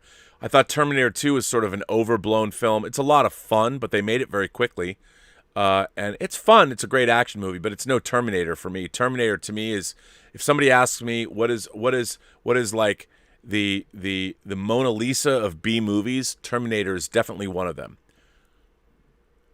I think Salvation is my favorite Terminator sequel. There's things in Terminator 3 I like, especially the ending. But I think just like you did. I don't understand a lot of the hate for Terminator Salvation. I really think it was... Is it perfect? No. But I think it's a respectable sequel. You know, as a Terminator sequel goes, they were going to make, I think, a trilogy of movies set in that era. I liked it. I enjoyed it. It's not perfect, you know, but what sequel is? If you're going to make... Well, Terminator 1 and 2, that's it to me. But you know, money-making sequels, I'm like, maybe Salvation might be my favorite of the sequels. I think it might be. For the reasons you stated. I thought it was interesting. So, yeah. Rogue Thinker writes in. Greetings, Rob. I just want to say hello and let you know I enjoy the show. Why, thank you. I also noticed you skipped my last couple of letters. Of course, you probably are getting more letters these days, and I understand you can't read each one anymore, but I sent one about my Sam Raimi, Tobey Maguire, Spider-Man 4 and 5, and now there's a rumor, yes, just a rumor and likely nothing to it, about that very thing. I would like to hear your thoughts if you would be interested in reading that letter from a couple of months ago, and its more timely subject. I almost finished my short story and will send it in soon. Maybe write another Robservations letter also. Thanks a lot, Rob. I appreciate the show and your attitude as our existential Mr. Rogers. Well, Rogue Thinker, you know what? If I didn't read your letter, it doesn't. A lot of people think if I don't read their letters, it means something. It doesn't. I get a deluge of letters. It doesn't mean I didn't like your letter or didn't. There was some personal reason behind it. Maybe I didn't even see it because I've gotten so many letters. Like if I looked, I'm looking down this list. I've got letters. I have letters. I'm looking at 100 letters I have not read right now, just on this page. I'm flipping down before I have to flip the page. 100 letters. And I want to get to all of them, but I get more and more every day, so don't take it personally. But look, people are saying, like, it was reported today, I saw that there might be more Tobey Maguire, Sam Raimi Spider-Man movies. I mean, that might be a way that Sony can make more Spider-Man. See, what happened was, so Sony runs their Spider-Man franchise into the ground. Spider-Man 3 cost $300 million. As a matter of fact, I'll tell you a funny story. This is true. So when I was making the documentary for Superman Returns, I hung out in Gil Adler's office a lot. Gil Adler and I talked a lot. And we were talking about something. I'm in his office on what was called, it's called The Lot now. It's off Santa Monica Boulevard. It's a production offices. It's between Fairfax and La Brea. So I'm at all the post-production offices for Superman Returns were in there. So I'm there and I'm sitting. This is exactly how it went. So I'm sitting in Gil Adler's office in a chair, and Gil Adler gets a phone call. Somebody at Sony has called him, and it was. I don't know where Spider-Man 3 was in the production. He picks up the phone. He's like, "Huh?" Because Gil Adler's a great guy. He's like, "What?" You know, he's listening. "Huh? $300 million." And he was like, and he's looking around. $300 million. I'm not interested. And he hangs up the phone. So apparently, the budget for Spider-Man 3, as it was currently budgeted, I think before it went into production, was $300 million. And they called Gil Adler because they wanted him, I guess, to perhaps come in and be the actual physical producer on it, like he was in Superman Returns, because Superman Returns is a $200 million movie. And he's just like, you can see it in his face, and he's like, there's no way that I'm going to work for a studio when they're making they've greenlit a $300 million movie. It's just like, no. No. But it was very funny. It was very funny to be in that position. To see that, because I was like, yo, okay. But so I could see that, look, anything's possible now. If Sony thinks that they could viably make a Sam Raimi Spider-Man movie with Tobey Maguire as Spider-Man, they're completely unfettered. They have no obligation to work with Marvel. They can go make their movie. And now that they've established the multiverse is going to work, and they could make a Spider-Man movie with Tobey Maguire and Sam Raimi for $150 million. You know?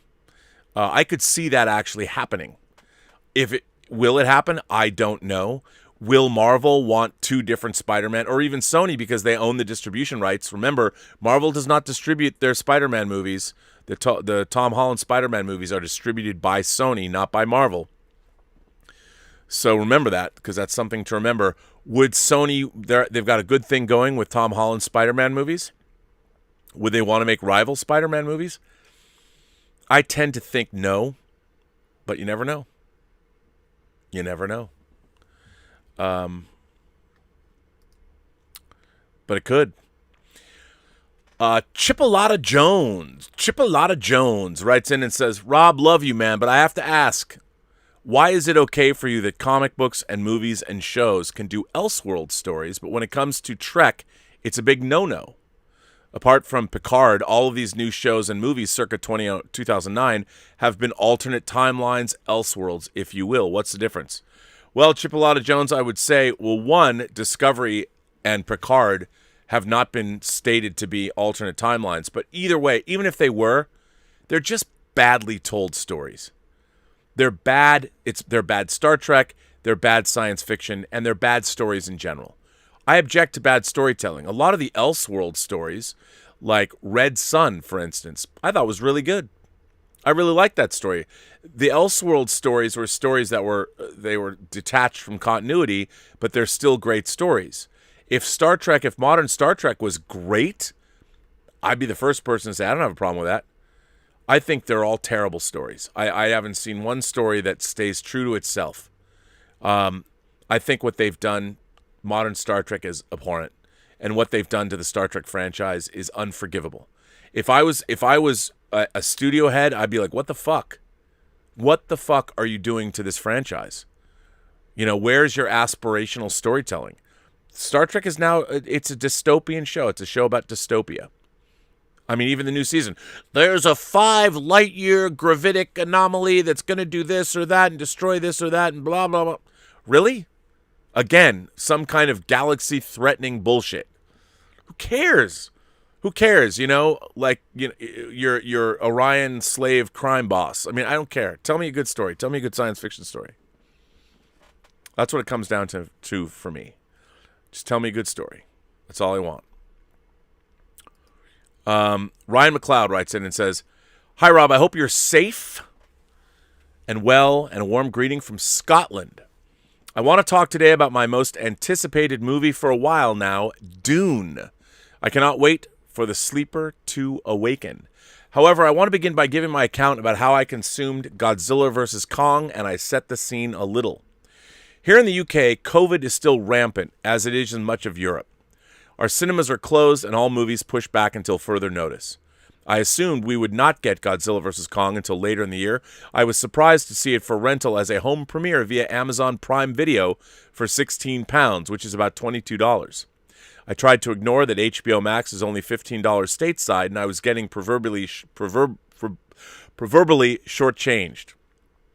But when I factored in that $22 is the same price I'd pay for 2 cinema tickets here for me and my fiance, the cost of travel as I live rurally, and the cost of impulse buy concession products, it was still working out cheaper overall. So on Friday night, I dimmed the lights and watched the fight. I won't get into a review of the movie. Suffice to say, I loved it. But I also love my viewing experience. I got a nice big TV with a decent speaker system, so did not feel my viewing quality was diminished. More importantly, there was no sounds behind me of cinemagoers munching on popcorn or rustling wrappers. There was no glare of mobile phones in the rows in front of me. There was no stranger, sometimes smelly strangers, taking up the armrest next to me. And there was no awkward maneuvering when someone blocked my view to go to the toilet and then back again shortly after. More importantly, when I myself needed the toilet, I didn't miss any of the movie. God bless the power of the pause button. Overall, I was able to watch the movie the way I wanted, unhindered, if you will. The benefits of consumer choice have never been so transparent to me until now. I sincerely hope Mortal Kombat is released in the UK via this home premiere model at the end of the month, being my second most anticipated movie this year. The international messaging from Warner Brothers has always been rather vague, if not absent. Looking back on Google, I can only see one UK news outlet that brought up Godzilla vs. Kong would be going to Amazon here. No wonder I missed the memo. Anyway, let's look ahead to Arrakis, Dune, Desert Planet. We just folded space from Ix. Many machines on Ix. Since the beginning of the pandemic, I was happy to see they pushed the movie back. At the time, my stance was firmly, I must see this on release day in the cinema on the biggest screen and premiere seating. My stance now? Possibly changed. Looking back at Godzilla vs. Kong, I can't say viewing experience was worsened by being at home. Could it have been better? Maybe. For cinephiles in the Post-Geek singularity, I'm not arguing that seeing a film on an IMAX screen with Dolby Atmos surrounding the auditorium is not a fantastic experience. I'll never forget seeing Mad Max Fury Road for the first time, albeit in 3D, but I do know that I was safe, comfortable, and more importantly, enjoyed the feature presented in my home system. I'm a little distraught to see you and John Campea theorizing that Dune may now go theatrical only. I feel like someone who has just discovered the taste of lobster for the first time, only to find they're severely allergic. To have this consumer choice given to me, only to be stripped away. If you do the math on vaccinations and herd immunity, etc., it should be safe to go to the cinema in October. However, if the pandemic has taught us anything, it's never be complacent. Beware of variants. But let's be optimistic for a moment and assume COVID has vanished come third quarter 2021 and cinemas are open again. I can honestly say that if it was released in theaters and via a PVOD rental, I'd very likely choose the rental route. Again, it still would work out cheaper for me than a trip to the theater for essentially the same movie experience. My point I'm trying to put across here is that there is value in consumer choice, consumer convenience, and to have it our way. I've deliberately not outright said in this letter I won't go see Dune at theaters, but no one can see the future. If COVID is still a factor come October, I know PVOD would be my desired route. If COVID is not a factor, it's still up for consideration. Do I want to watch it uncomfortably in a theater seating, but with my best possible audio and visual presentation, or do I want to watch it at home in my big comfy armchair with an acceptable viewing experience? I can only hope that other international moviegoers have or will vote with their wallets with the likes of Godzilla vs. Kong and Mortal Kombat, so Warner Brothers sees there are others that share this viewpoint. I hope that in the future, in a post-COVID world, we can see movies go to theaters and PVOD simultaneously, where movie theaters become the premier luxury option akin to Broadway, where cinephiles can enjoy the spectacle uninterrupted.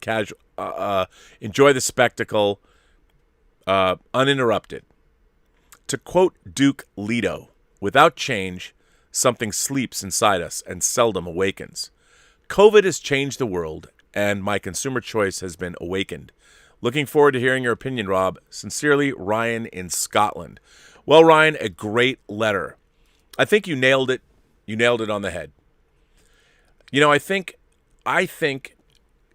Kong versus Godzilla is teaching us that if a movie opens in the theater and on PVOD on the same day, or HBO Max, they still made $300 million on Kong.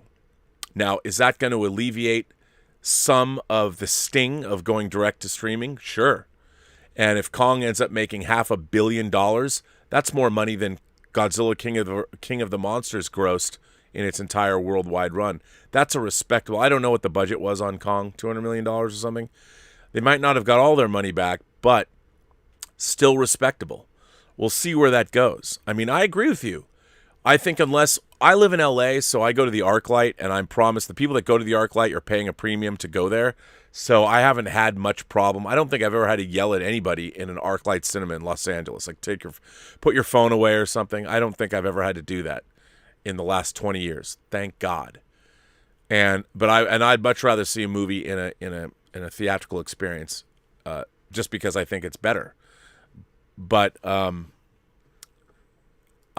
think your point's well taken. I think a lot of people, look, you're in a rural area anyway. For you to even drive, what a pain in the tuchus, as my mother would say, or tuchus. I totally agree. I mean, I hope that King Kong versus Godzilla, Godzilla versus Kong shows us that it isn't all bad. Like people want to go back to the movie theaters. I still want to be able to have that experience. I mean, I really do. Regarding Dune, I actually heard somebody who I trust implicitly said they spoke with someone who saw Dune and called it a long, beautiful mess of a movie. And they thought it was much better to keep the streaming play going because it would play well for people who loved his take on Blade Runner, but maybe not to a mass audience.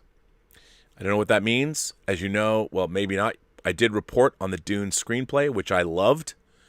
I really want Dune to succeed. It's by far my most eagerly awaited movie of the year, followed by No Time to Die, the Bond film, because I'm a lifelong Bond fan. Can't wait to see it. I hope Dune is great. The thing about Dune is Dune. And Dune is the story, and the screenplay did, I thought, a fabulous job of distilling the story, the first half of the book. And I love the idea of making a Dune trilogy, of making Dune, Dune Prophet, and Dune Messiah. That would tell the story of Paul Atreides. And I think it would be a damn shame with that cast not to tell it all. And I hope Dune's a success. I really do. And I can't wait to see it because, again, I loved the script. Let's see where we are. Where are you guys at? I have no idea. Where are we at? What are you guys saying? What are you guys thinking? I'm going to jump in and find out what that is. Let's go back here and find out, where are we? Who is here? Dakota. Dakota is here. Let me jump over and see what you guys are saying. Dakota says, I bet with every Hollywood talent agency you'll also find one or two lawyers' offices beside or nearby, along with a liquor store to go with all the copyright or other lawsuits, the other part of Hollywood, the not-so-glamorous part. Well, yeah, remember, I mean, look, Hollywood's also dealing a lot with intellectual property and people, and it's very cantankerous, and lawyers and contracts are a huge part of the entertainment business. And it's rough. Remember, you don't get what you deserve, you get what you negotiate. And entertainment lawyers are one of the most valuable parts. I think, as a matter of fact, more than having a manager or an agent, the first thing that you should look at is have a good lawyer. A lawyer that you can always call upon to do the work you need done. A good lawyer, never underestimate the power of a good lawyer in the entertainment business. Never. So I think you're right. Hollywood's crazy. Mr. Intellectual says, yes, Rob, in this world, it's kill or get killed. The New Deal speaks to how paranoid Hastings... Oh, you're talking about Netflix. Reed Hastings. Yes, sir, Rob, in this new world, it's kill or get killed. The New Deal speaks to how paranoid Hastings and the executive team are right now. I mean, if you were them, wouldn't you do the same, Rob? It's just to lay down and have another just snuff us out. The old quote that sticks out to me that describes this is, we are all animals. Humans are animals, all fighting on the Serengeti. It's just that some of the animals have bigger teeth. Plenty doubted Netflix when they took down Blockbuster. Will you? Well, Mr. Intellectual, I don't. I don't doubt Netflix for one reason: the diversity of what they have available on their service. They have a huge head start in terms of diversity, and I think that, the one thing that Netflix doesn't do very well still is letting people know what's on their service. I think they desperately need some kind of a Netflix magazine show that you could tune into, and they do like Entertainment Tonight, but just for Netflix. I think that they really need that to showcase what they've got going on, and don't make it a daily show. Make it and do it thematically. Do like the Netflix show on documentaries, and do an hour-long magazine show about all the documentaries Netflix has on their service. Science fiction movies, horror movies, dramas, historical dramas, whatever. Make a series of, if it's, I don't know how long, but tell people what's on the service. I think Netflix is doing an okay job. They're now making movies. I don't fear them. You know, if it doesn't work, all these streaming services are going to do is provide us with content. And it's going to be direct to consumer. So you're paying the studio or you're paying your streamer directly to get the content you want. I think that's a good model. And I don't see it as a war. I think if you're now Paramount Plus, you concentrate on your studio legacy and concentrate on making new content. You know, what you do is you're like, we're Paramount Plus. We have our Paramount back catalog. We get all of any licensing deals. As soon as they expire, you pull them in, you put them on Paramount Plus and go, here's the Paramount legacy. And if that doesn't work, Paramount Plus, they sell off that legacy to somebody else. I think that's what it comes right down to it. It's whatever's on the streaming service. Black Truck King of Blacks says, oh, well, now they have Jordan Peterson as the villain Red Skull. How far will these hypocrites go, Rob? I keep thinking that the woke crowd will become more defensive in the next stages of media. I wake up sometimes like, what the hell? Radical feminism? Or what Black Truck is referring to is Ta-Nehisi Coates, who has been tapped to write the new Superman movie, has been writing Captain America after a stint on writing Black Panther for Marvel. In his latest Captain America, Just Some Guy, if you want to read a quick take on it, I like Just Some Guy. He is a black YouTuber from Chicago who has a great take usually on superhero things, pop culture. I like his take. He doesn't put up with any shit. And I think he does a pretty good job of delivering things. I mean, people might say that he's not left. He's not left, let's put it that way. He's certainly not far left. But I like him. He did a good piece on this that I actually watched this morning. So Ta-Nehisi Coates has written Captain America and has made the Red Skull a thinly veiled algorithm or a thinly veiled avatar of author Jordan Peterson, the unbelievably misunderstood, at least by the far left, author of 12 Rules for Life, and has a new book out. Jordan Peterson, who was one of the founding fathers of the intellectual dark web, he was branded a transphobe because he does not want the government to mandate compelled speech in Canada. I think he was wrongly branded a transphobe. He's a clinical psychologist, and he has been a teacher at the University of Toronto for a long time. Ta-Nehisi Coates, in what I think was something kind of shameful, to be honest, took his writings and basically put them in the mouth of the Red Skull and made Red Skull spouting Jordan Peterson isms. And I'm like, really? Have you read Jordan Peterson's book? Have you read those Rules for Life? And I thought, wow, that was not good. It was weird. But, you know, there is a long tradition of making villains and comic book characters be analogous to real people. I didn't dig it. I didn't dig it at all. But, yeah, it was weird that they made Jordan Peterson Red Skull. Look, Ta-Nehisi Coates, I think, is actually a good writer. I don't always necessarily agree with his conclusions, but he has a lot of interesting things to say. I thought what he did in his comic was really a cheap shot, but I would expect nothing less from him than knowing his writings. But I thought that was, yeah, didn't think it was cool. Actually, Claudius and I might be doing a show together where we're going to delve into these issues further. My friend Touché, the T-Man, Mr. Tiberius Mork, all the way from Norway, says, you know what? I'm in love with Amy Mann. Now it's out there. Jesus. Well, you can be in love with Amy Mann. Don't voices carry. Anyway, you can be in love with Amy Mann. I won't tell anybody. Your secret is safe. Your love of Amy Mann is safe with me. I won't tell anyone. Is it secret? Is it safe? It is. The Film Guy sends in a super chat and says, you should go on the Timcast.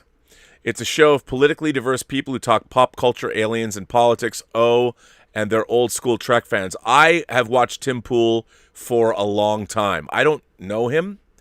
I've been interested in his reporting for a long time. I've been watching him on YouTube. I would go on the Timcast. I'm like a fan of his. I know some people might not be, but I'm a fan of Tim Pool. I'd go on the Timcast. Cardinal Sin sends in a super chat and says, "Hey, Laser Bob, you know what they did to Laser Bob? Hope all's well. Aside from paying for the rights holder, how much will it cost to get Free Enterprise back so you can remaster it your way?" Well, honestly, if Mark Gottwald, the executive producer of Free Enterprise who paid for the whole thing would sell it to me, I mean, I have no idea.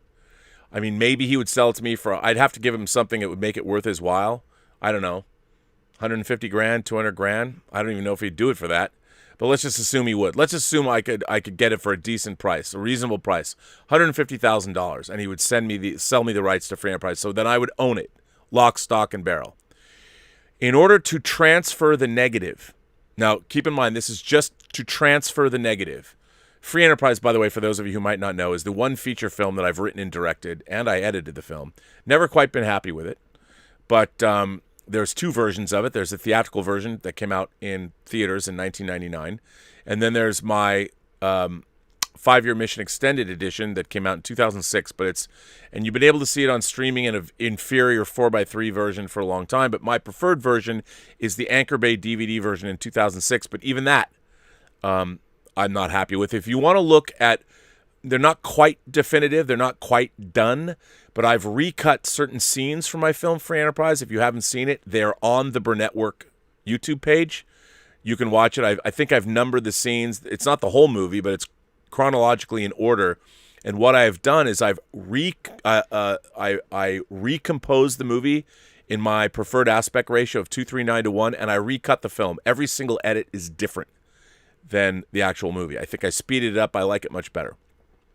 So what I'd like to do is do a definitive version of the film in 4K.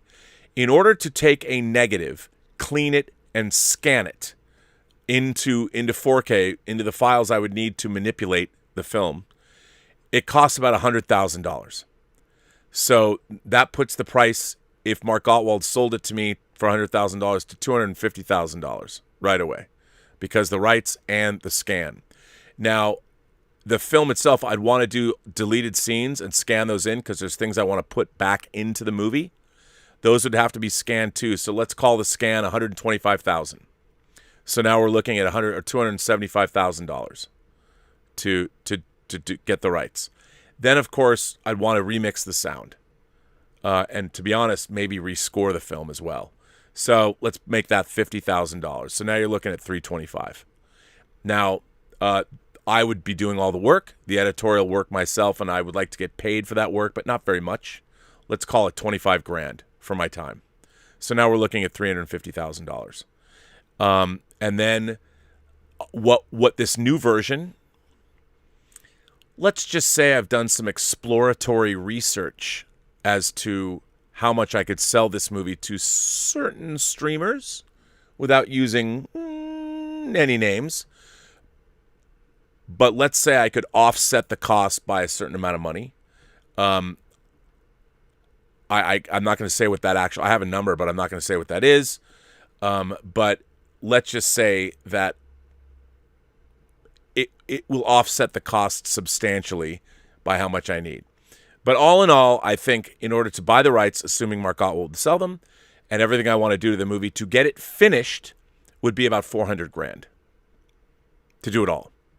Now, of that $400 grand, what I would do if I got the rights to the movie, if I had the $150,000, say, and Mark Gottwald said, "Okay, you've got the money. I want it tomorrow," and transfer it in. I'm not going to make the phone call. I'm not going to call him up till I have the money, because he's a savvy guy. So if I had the money, if I had the rights and bought those rights, what I would do immediately is solicit for physical media. I would do a major 4K and Blu-ray release.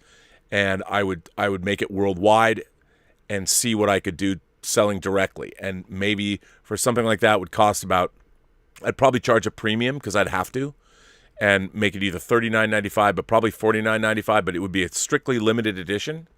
and see if I could raise how much money I could then raise based on that. Probably, I would be lucky, I would imagine, if you go by the soundtrack model, I'd be lucky to get 3,000 orders. Let's say I got 3,000 orders at $50 a pop. You know, you're looking at 150 grand. That's for physical media. That would come close to paying for the restoration. So, you know, it depends. Basically, I'd need to start 150 grand, but that doesn't get the movie done. That just gets me the rights. Who knows? I mean, if you know somebody who wants to be a partner, I'd make you an executive producer in the opening credits, single card, and there are ways that I think your money would come back to you, but I'll talk about that offline. Stanley Ralph Rossman says, Robert, baby, do superheroes have fun anymore? Why do they walk around moping and crying about being heroes instead of having fun saving people, beating up crooks, and getting ass? I don't get these modern funny book guys. Sheesh. Stanley Ralph Rossman, I mean, Homelander's having a good time, clearly. I mean, any man that'll stand on a rooftop and jerk off over the city, you got to love that guy, because he has no fucks to give. But I agree with you. What happened the jubilant joy of being a superhero? I don't know. I don't know why people aren't having fun anymore. I don't get it. Kiss and Tell and Wine sends in a tip and says, it's a privilege to be hired to do a major motion picture for a legacy studio. If you can't handle the heat or accept notes when given a huge bankroll to spend, you should make small indie films where you call the shots. You know? I would say there's some truth to that. But also, if you're hired and you're getting paid the big bucks by a movie studio, you're also, as a filmmaker, obligated to deliver the best picture possible. And yeah, you should be in partnership with the studio.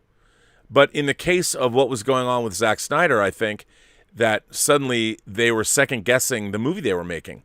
They wanted the movie, they suddenly, in midstream, what you were hired to do, they decided to change, and they were wrong. They were wrong, as evidenced by Justice League 2017, or Justice League as it's called now. John Suntress is here from the Word Balloon Podcast. If you don't listen to John Suntress's Word Balloon Podcast, why not? John says, I feel Terrio's description of the Snyder Cut is apt. Lumbering and operatic. I felt like I was on NyQuil while watching this slow-moving epic. The Whedon version sucks, but there had to be a better film in between these two versions with their big flaws. I don't necessarily doubt that or disagree with you. I think Snyder's Justice League could have been cut quicker. And but would it have been the same thing? Would it have felt the same? I don't know, but I do think that if he wanted to sit down and cut it down and make it less operatic, it still could have worked pretty well. But you know what? There's never going to be another movie like that in cinema history. And you can look at it and you can debate it and you can but there's never going to be another movie like it. There's never going to be another movie that's paced like it. Probably never another movie that looks like it. And I think that there's something to be said for that. And I kind of like that it's that way. The Zilla says, can you tell us a little bit about the aborted Godzilla 3D project that Steve Miner was to direct in the mid to late 80s? P.S. Star Trek should not be metal. Do you agree? Star Trek should not be metal. I agree with that. I don't know much about the aborted Godzilla 3D project. Maybe on the Best Movies Never Made podcast, they have addressed that. That's our sister podcast to the Inglorious Trexperts. I don't know. I know Steve Miner directed Friday the 13th 2. Is that why he came back to the franchise? And he directed movies like House, right? That's Steve Miner. I don't know much about it, unfortunately. So I apologize. I don't know. And I don't want to make anything up. So I really don't know. Steve Rude, the comic artist. The reason movies will never be able to match comic book storytelling is because, let me paraphrase the king, Jack Kirby, my pencil has no budget. I can draw things they can't afford to put on screen. Touche. But you know what? Steve Nexus Rude, I think that that's not true anymore. I think you can put anything on screen that you want, and I don't think it has to be expensive. Mondo Bizarro became a member of the channel. Thank you, Mondo Bizarro. Louis Terrazas is here. Hello, Louis. Rob, I told Campy about these issues before, but he totally dismissed me and others who wrote in about Warner Brothers executives. How many more revelations will have to take place before others will finally admit that it was their greed-filled dysfunctions? Oh, I think it was, but most of those people, remember, are gone. Kevin Tsujihara was deposed, and all the people that worked with him deposed. Walter Hamada is part of a new group, and even though Ray Fisher brought up Walter Hamada, he wasn't there when this was all going down, not in the position he's in now. So, look, no doubt, studio executives, it's not like Howard Jones, no one is to blame. They're always to blame. They're running the show at their studio. They are running the show. If there's a massive debacle, and look, I mean, in my small way, I was working at Warner Brothers when Bonfire of the Vanities was being made. Boy, did I see a lot of studio mismanagement. I was working for Bill Young, who controlled physical production. He's like, this production is completely a runaway production. And every time he tried to put the cap on it and be like, guys, we need to, nope. The studio would come in and say, nope, whatever, Fred Caruso. And I love Fred Caruso. No besmirching him at all. I loved him. He was amazing to hang out with. Fred Caruso was amazing, but when Brian De Palma would rather have an Air France Concorde land, it was going to cost $100,000, and Bill Young's like, no, we can get an Air France 747 landing for $20,000 instead of $100,000, and the studio's like, nope, whatever they want, they can have. That's a mistake. That's what happened on Bonfire of the Vanities, basically. So you're right. Brian Johnson sends in a super chat and says, because you're so fucking awesome, thank you, the moderators and the community as a whole. My full love, fist bumps, and rebellion of the status quo. Well, Brian Johnson, as we know, you are the director of special effects for The Empire Strikes Back, the special effects supervisor, so always a pleasure to have you. And you created the Eagle Transporter from space. Oh, wait. Different Brian Johnson. Doesn't matter. You have the right name, and I really appreciate that sentiment from you, good sir. So thank you. Mario Lopez sends in a tip. Says, for me, the ending of Zack Snyder's Justice League was the best cliffhanger I've ever seen in my life. And the We Live in a Society was a much better take. I've seen it on YouTube. Rob, do you agree with me on both statements? What do you think? I agree. I missed... We Live in a Society. I know that was... I watched it on YouTube, too, and I wish that was in the movie. I think it was a better take. I do. Louis Tully says, let's get that Ayer cut. Nah, I don't know, man. Only if David Ayer wants it. I don't think he really has the stomach for it. That's another thing. I can't believe... I think Suicide Squad is one of the worst edited films I've ever seen. I can't believe that when you have a trailer company, what brain trust made that choice? Unbelievable. Unbelievable. Terrible. Justin Jorgensen says, random TF fact, Transformers fact. In the film, when Bumblebee is being captured, it's such a brilliant scene for me. The music is swelling, and it's showing that the Autobots are truly gentle giants, and it's so powerful for me. Unfortunately, the Autobots were turned into psycho murder bots. To my point, when B is captured and lying on the ground outside, it's actually practical. It's an actual physical Bumblebee model, and I guarantee Spielberg had some say in that. Love it. Thanks for everything you do, Rob. Justin, look, I agree. I think it works. I think it works better when things are practical. I love Transformers 1. I like Transformers 3, and I like Bumblebee. I think those are legit good films. That was Tallulah running to the front gate. See what's up. So I agree. Practical all the way. Sister Harrow sends in a super chat. Thank you, Sister Harrow. Appreciate that. Every time I see your name, I think that your name, it's a sequel to Sister Christian. I want to sing your name. Sister Harrow. I love it. NJR1984 says, what are the best Star Trek Original 10 films Blu-rays to get? None of them even seem as good in terms of special features as the DVDs released in the early 2000s. They are not. I'd say Star Trek 2 because it looks great and it is the director's cut of Star Trek 2. I mean, it really depends. First Contact is a pretty great Blu-ray, but the others, I mean, it depends what you like. I would wait. I hope they do Star Trek The Motion Picture, the director's cut, because I think it's infinitely better than the theatrical version, but the theatrical version is still a beautiful-looking disc. It really depends what your favorite movies are. Star Trek 4 looks pretty good, and Star Trek 6, if you like it, but the problem with Star Trek 6 is it's not the director's cut. or the extended version that has Rene Auberjonois, and it just doesn't have that in it. And I don't like that version of Star Trek 6. I think it's better when you have that in it. So to me, Star Trek 2, unfortunately, you can't get it on 4K unless you get it streaming, which is a bummer. So if you don't already have them, but theoretically, just buy the sets. You can get them cheaper. Buy the sets of the Star Trek movies. Like, why not? But you're right. Not a lot of the special features are on those double disc DVDs. Still are the definitive ones in terms of special features. Although I do think you should get Star Trek: The Next Generation on Blu-ray, because those Blu-rays are, and those special features. Am I right? Cameron Q. Nelson sends in a tip and says, "Hello, Rob. Some friends of mine are creating a short film and need money to fund it. I'm willing to fund the project. If the project does well and is able to make money, how do I recoup the money? Is there certain paperwork that needs to be signed? Thanks." Yeesh, Cameron. First of all, I'm glad your friends have a patsy in you. Actually, you're not a patsy. That's not what a patsy is. Have a mark, I guess. It's great that you're going to fund their short film, but here's the thing. You have to assume you're not going to see your money again, and I hope your friends aren't throwing bottles at me virtually. Short films are tough. I don't know in terms of how you're going to get your money back from a short, unless are they making a short film as a proof of concept for a larger project. And if that's the case, what you want to do is make sure that you get what's called first monies out. This is very important.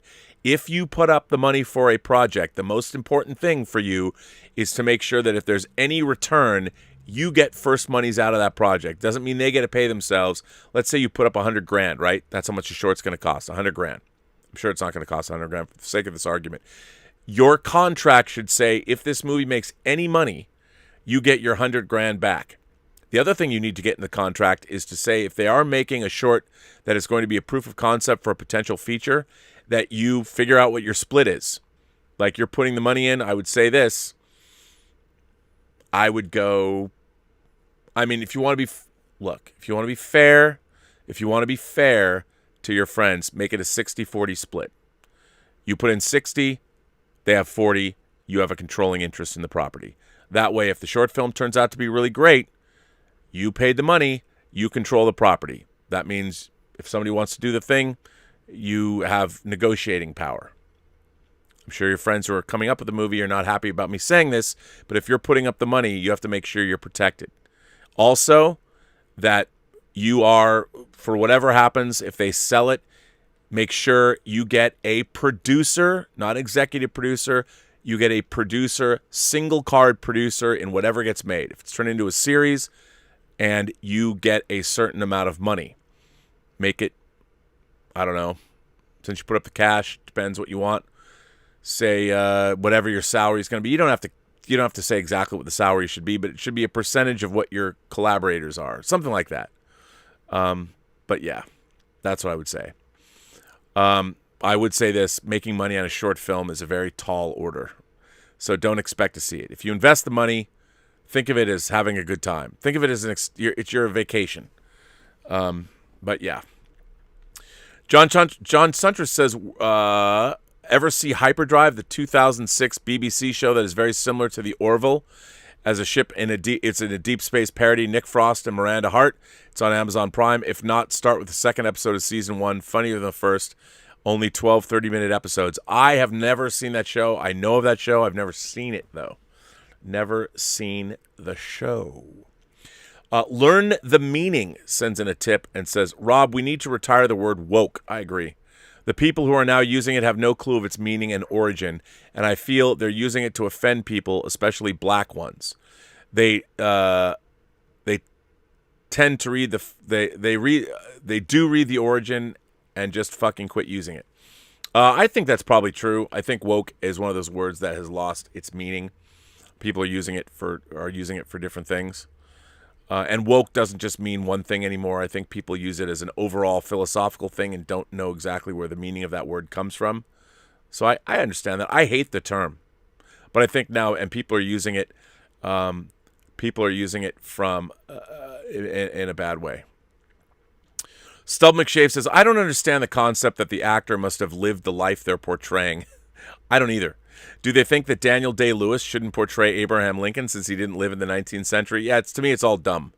It's all stupid. I think it's a really weird thing. Now, I do think that there are a lot of actors, like trans actors, for instance, that should be allowed to play roles just like any other actor. Like, I think a trans woman should be allowed to play a role of a female character in a movie, if they're right for the part.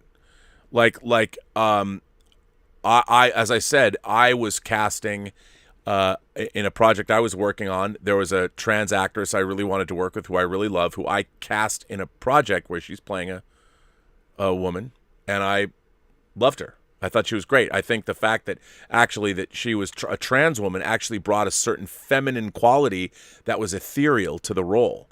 And I thought it was really interesting. And I thought, maybe only a trans actress could have brought that role. But it was definitely feminine. It was definitely ethereal. And it gave that actress something I might not have got anywhere else. And I was unfortunately didn't get to work with her in that capacity, which bummed me out. So I think any actor should be able to play anybody. The point of it is to find out which actor best can portray the character. And that doesn't necessarily mean somebody has certain characteristics. They have to be a great actor or a great actress. That's what it comes down to. Are they a great actor? I'm with you. Mr. Grant Gregory says, greetings from Tamworth. Oh, my God, Tamworth. I lived in Tamworth for 3 weeks working on Superman Returns. Man, I have a Tamworth story. I've told it before. I'll tell it again. So in Tamworth, you're going to have to tell me where this is. I want to say it's the Union Bar. So Tamworth is a small town, but it's their country music capital of Australia, and there's a giant guitar. And I don't know. So here's where I am, Mr. Gregory. So I'm looking down and like down the hill, and there's the guitar. And like you're in the middle of downtown Tamworth, and on the corner there was a bar, an awesome bar, and there was a main road this way and a main road like this. And the guitar is this way. There's a big giant guitar, country music capital of Australia. So I'm sitting in the bar one night, hanging out after shooting, and I'm just having some pints. I've got 2 great Tamworth stories. So I'm having some pints, and a guy sits down next to me. And he's there, and I since I had a picture, I'm like, hey man, you wanna drink? So I give him a pint, and we start talking, and he tells me, as we're just sitting there, he tells me ultimately that he just got out of jail, and he'd been in jail for like 15 years. And I'm like, you mean you just got out of jail? He goes, no, I just got out. Like, they just let me out of jail, and apparently the train from wherever the jail is drops you off in Tamworth, and then you can get another train into Sydney or wherever the hell you're going. So I'm like, what did you do? And he goes, I murdered my best friend. Nicest guy in the world. This is totally Australia story too. Nicest guy in the world. And I'm like, really? Why'd you murder your best friend? He's like, I caught him fucking my wife. I'm like, there was an altercation and I killed him. I was like, whoa, nicest guy in the world. And we had a few pints, and then he had to go. That was Tamworth. And then there's a lawn bowling place in Tamworth. So in Commonwealth countries, like in Australia, when they first built towns, they would find these places, like these centrally located plots of land, and they would build like a community center. And at this community center, they had lawn bowling and a pub. And I used to go on the weekends to the lawn bowling place, call it lawn bowling. I don't know what it was called. I don't remember what it was called. Because I liked the locals that were there. And I would sit there on the weekends, and these people, like some of these people had never left Tamworth. And their husbands and wives that had been together so long, they'd smoked so many cigarettes and they drank so many pints together that they kind of looked the same. And I would hang out with them because I loved them. When am I going to meet people from Tamworth like this? So for the 3 weeks I was there, I went every weekend, and I was drinking with these people, and I bought the pictures, which they liked. And at the last day that I was there, they brought me it belonged to somebody. It was a Tamworth team lawn bowling team shirt. And it used to be like maroon, and it had been washed so many times it was like a pink. And it was like, they gave it to me, and they're like, we want you to remember us, Paul, And they gave me the shirt. That was their gift for me buying the pints for the last 3 weeks. And it was like one of the best gifts I was ever given. Now, so I have that shirt, right? And I'm wearing it on the set of Superman Returns, like all proud. And one of the guys, one of the PAs, and I forget his name, Peter King would know. He was like a model and a really handsome dude. And he shopped a lot at thrift stores. And he wanted this shirt. He's like, oh my God, I have to have this Tamworth lawn bowling shirt. I said, bruh, there is no way. There's no amount of money you could offer me that would make me part with this Tamworth lawn bowling shirt. I still have this shirt too. I got to find it, but I still have the shirt. There's my Tamworth, my 2 Tamworth stories. I love Tamworth. And actually, we were shooting, Smallville was in Gunnedah Shire. Where we were shooting was about 35 minutes outside of downtown Tamworth. But my God, what a beautiful place. I miss it. One day, Mr. Grant Gregory, I want to go back to Tamworth. So there you go. Delonzo Edwards sends in a nice super chat. Thank you, Delonzo. Just supporting the channel. You have the same birthday as my high school best friend, and my mother's birthday is May 8th. Love to hear your opinion and perspective. Well, thank you, Delonzo. I appreciate that. Yes, my birthday is May 15th. It's funny. I've got a lot of good friends. My friend Mary Forrest, her birthday is May 14th. John Schnepp's birthday was May 16th. He and I were the same age. I was a day younger than Schnepp. I guess May birthdays are good birthdays. So give my love to your mother on May 8th then. And I appreciate the support of the channel, sir. Paranoia Rodeo. Man, I'd love to go to the Paranoia Rodeo. I can't get on that bucking bronco. I might fall off. I'm gonna get hurt. The Paranoia Rodeo is the rodeo where none of the riders actually will get on their steeds or their bulls. I don't know. I love that name. Rob, any chance you remember the old CBS show Otherworld with Jonathan Banks as Commander Kroll? Dude, I loved Otherworld, and I think Otherworld, actually I loved it, but it wasn't great. So there is a show called Otherworld, and it was kind of like another stab at doing something like The Fantastic Journey. I think it's on YouTube. And yes, Jonathan Banks, Mike from Breaking Bad and Better Call Saul, Mike, who also where I loved him, he's in Beverly Hills Cop, of course, but I loved him in, of course, Wise Guy. Let's go to YouTube right now, even though I'm talking to you on YouTube. Let's see if there's an Otherworld episode series. Yeah, man, they got Otherworld right. Otherworld 85. Here's the pilot. Yeah, man. Oh, listen to this theme song. I'm gonna put this in live chat right now. Okay, here you go. If you guys haven't seen Otherworld, man, check this out. Here you go. This is peak mid-'80s sci-fi. There it is. It's in the live chat. Man, I forgot how great this is some peak 80s. I had the soundtrack blaring in my head there. So just check that out. There it is. I liked Otherworld a lot, actually. Although it's pretty goofy, but Jonathan Banks as the villain was good. Human Kirk sends in a super chat and says, what's behind the demise of the Hollywood cinema d'auteur? Chaplin, Capra, Ford, Kubrick, Lynch, Nolan, a new wave looming or permanent decline? You know what I think, Human Kirk, the problem is, especially at the studio level? Movies are too expensive. You're never going to see the rise in an auteur on a $200 million budget. If studios got back to making movies that were $20 million, $30 million, and they released those movies theatrically, then maybe you would see that. But even our auteur filmmakers, they were making very personal stories, and studios want billion-dollar grossers.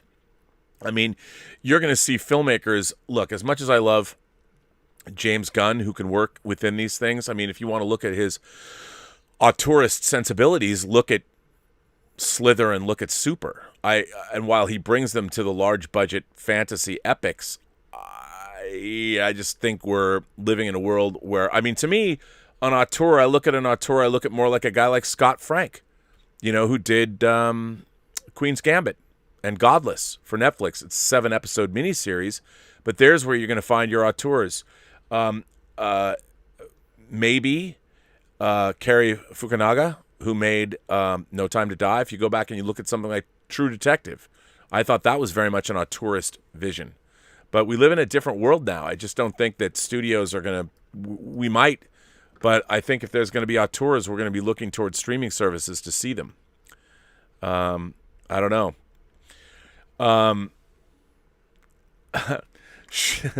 Sheriff Carl says, y'all like Terminator Salvation? Oh, good for you. That's funny. Actually, I think it's solid-ish. Speaking of Terminator, I always thought people shit on Arnold's acting way too much. I think his heavy accent makes some think he can't act. Fuck them. He's fucking Conan. You're right. He is Conan, damn it. Anonymous says, the whole COVID-19 pandemic was handled horribly, with them shutting down restaurants and movie theaters but leaving retailers open. Even places like Walmart allowing 20% less into a store was a joke. That was 20% from 130,000. I agree. As soon as the thing happened, my grocery store, my local Vons, they had somebody at the door hitting you with hand sanitizer. You had to wear a mask. And as far as I know, there were other grocery stores that had people that they could trace a COVID outbreak or COVID infections to, not our Vons. And the people there, they took it very seriously from the get. And as far as I know, I thought the pandemic was handled horribly. And I start at the federal level. It was handled horribly, but people didn't know what to do. It was a political issue, ridiculous. You have a global pandemic, clamp down. Here's what you do. I mean, it might have seemed draconian, but what is the death rate of COVID cases in the United States? Half a million? Now more than 500,000 around the world. Brazil's going to maybe exceed the death toll. Right now, Brazil's in the middle of, they're calling it a biological Fukushima. And it's out of control there, too. Why? Their president, no mask mandate, doesn't seem to care. Let's get the favelas. Let's get them out of there. Let's just let that disease run rampant. It's crazy. Ash Chauhan says, Peeps the movie, written by Charlie Kaufman and directed by Michael Gondry. Done. I'd watch that movie. An existential take about a chicken farmer who gets reincarnated as a marshmallow treat. Born to die like the chickens he once roosted, the farmer now awaits his masticated fate. Bruh, I'm sold.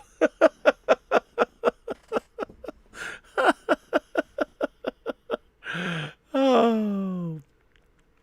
The founder 865 sends in a super chat and says, hey, can you make a clips channel like Joe Rogan?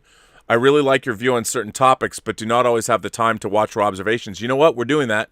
We're putting out clips. They are on Robservations. There is a playlist, and we're going to be doing more of that soon. We got sidetracked. I got to finish the film festival, too. So, yes, look for that. There's about 53 Robservations clips that you can watch. Ash Chauhan sends in another tip and says, Crayola Crayons the Movie. Written by Alex Kurtzman and directed by Michael Bay, the tale of a troop of Crayola crayons who find their pencil box under attack from an infantry of cheap Dollar Tree crayons. These colors don't run, baby. You know what? If nothing else, somebody should make fake movie posters for these. These are too good. Anonymous says, people into the store with entire families still coming in, standing shoulder to shoulder. This pandemic should have been taken more seriously all around. I agree. I certainly have taken it seriously. We have in this house. I agree. Terrible. Ash Chow on the movie. Ash Chow goes on to say, Airheads the movie. Airheads the movie, written by Seth Rogen and directed by Judd Apatow. A package of airheads finds itself stretched thin when each airhead is eaten by their baked purchaser, played by James Franco. The airheads must band together to extend their lives, literally. These are pretty good. We should make these all into posters. Duroc Media sends in a super chat. Hello, Duroc Media. Hi, Rob. I've been catching shows post-live stream. Went through a power metal phase. Have you heard of Halloween? Yes. Off the top of my head is the song Future World to rock out. Used to jam it on my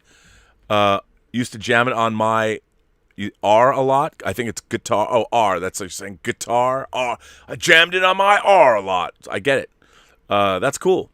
In regards to the 666 show. Yeah, you know what? Maybe I'll look up and see if Halloween does a song specifically about the devil. A lot of people, I tried to, I put a DMX song Damien. Was it DMX? DMX did Damien. So I put that song because that's directly referring to the devil. I did no illusions. It had to be like straight on for the most part. Ash Chowan goes on to say, Trojan Condoms, the movie. Written and directed by Lars von Trier. A tragic tale of a once promising condom, from its birth in a sterile facility to its eventual fate of being discarded trash, living a destitute life on the asphalt of an LA parking lot. And it's a musical. Pretty good. Magic K sends in a super chat and says, this probably is a very odd choice. I kind of want Elizabeth and you to watch Cherry for whining about movies. So we could. That's the new Tom Holland film. I haven't seen it yet. I wouldn't mind watching. I just heard it wasn't very good, which would bum me out. I'd like to read it or watch it, maybe. Chuck says, Rob, we definitely park our shuttlecrafts in the same shuttle bay. Totally enjoyed the opening 20 or 30 minutes of yesterday's show. Keep up the great work. Well, Chuck, thank you. I thought I might have gone. I thought I might have gone a little overboard. Jay, Tiberius Mork is here again. You're up late. You're up late, sir. My favorite Norwegian next to Andre. Actually, you're my favorite Norwegian first. I knew you first, so you're always going to be my favorite Norwegian, no matter what. Thanks for keeping my secrets. Is it safe? Yes, my precious. Finally got Lords on 4K. Going to start them this weekend. Ooh, you have to report back and tell me what you think, because you got a good system there. A good system. By the way, Mr. Mork, he came when we went and saw Skyfall when I went to go to the UK just to see Skyfall. He came from Norway. Him and his lady, him and Julie, came down and we partied. We partied in London. Saber Wolf, actually, that was in the past though. Saber Wolf says, "Hey Rob, one of my all-time favorites is Excalibur. Such an amazing movie, and Nicole Williamson is Merlin. Is he the mother and the father now, Merlin? He is my favorite Merlin. Hans, where hides evil? Where hides evil? Always where you never expect it." I love Excalibur. I love it. And I wish they would do a 4K transfer of that, because it needs a new transfer. Please, please, Warner Brothers, may I have another transfer of Excalibur in 4K? I actually know, I'm not going to say who or where it is. I know where the hero Excalibur sword from Excalibur, where it is. Like, if I wanted to, I can make a phone call right now. It's here somewhere in the city. And I know where. I know where it is. And the person who owns it actually has a letter from John Borman himself explaining what that sword is, where it had been. I could go visit that sword right now. As a matter of fact, I have a picture of it on my phone, but I'm not going to show it to you. But it's true. You'll have to take my word for it. But I love Excalibur. Duroc Media says, heard your thoughts on Godzilla vs. Kong. Makes me feel weird for rooting for Kong and hated myself for doing so. Wish there was more Godzilla like you, but I still loved it.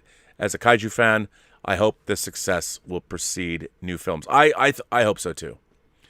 Wow, it's a whole list of members. It's so weird when but I know all you are members, but I'll say them anyway. But yes, I feel the same way about Kong. I mean, I love Kong, but I'm just like, it's a kaiju movie, and Godzilla's the king of those. And why I felt like he was a second class citizen in his own movie. Jojo Ponce was a member. Swack Props is a member.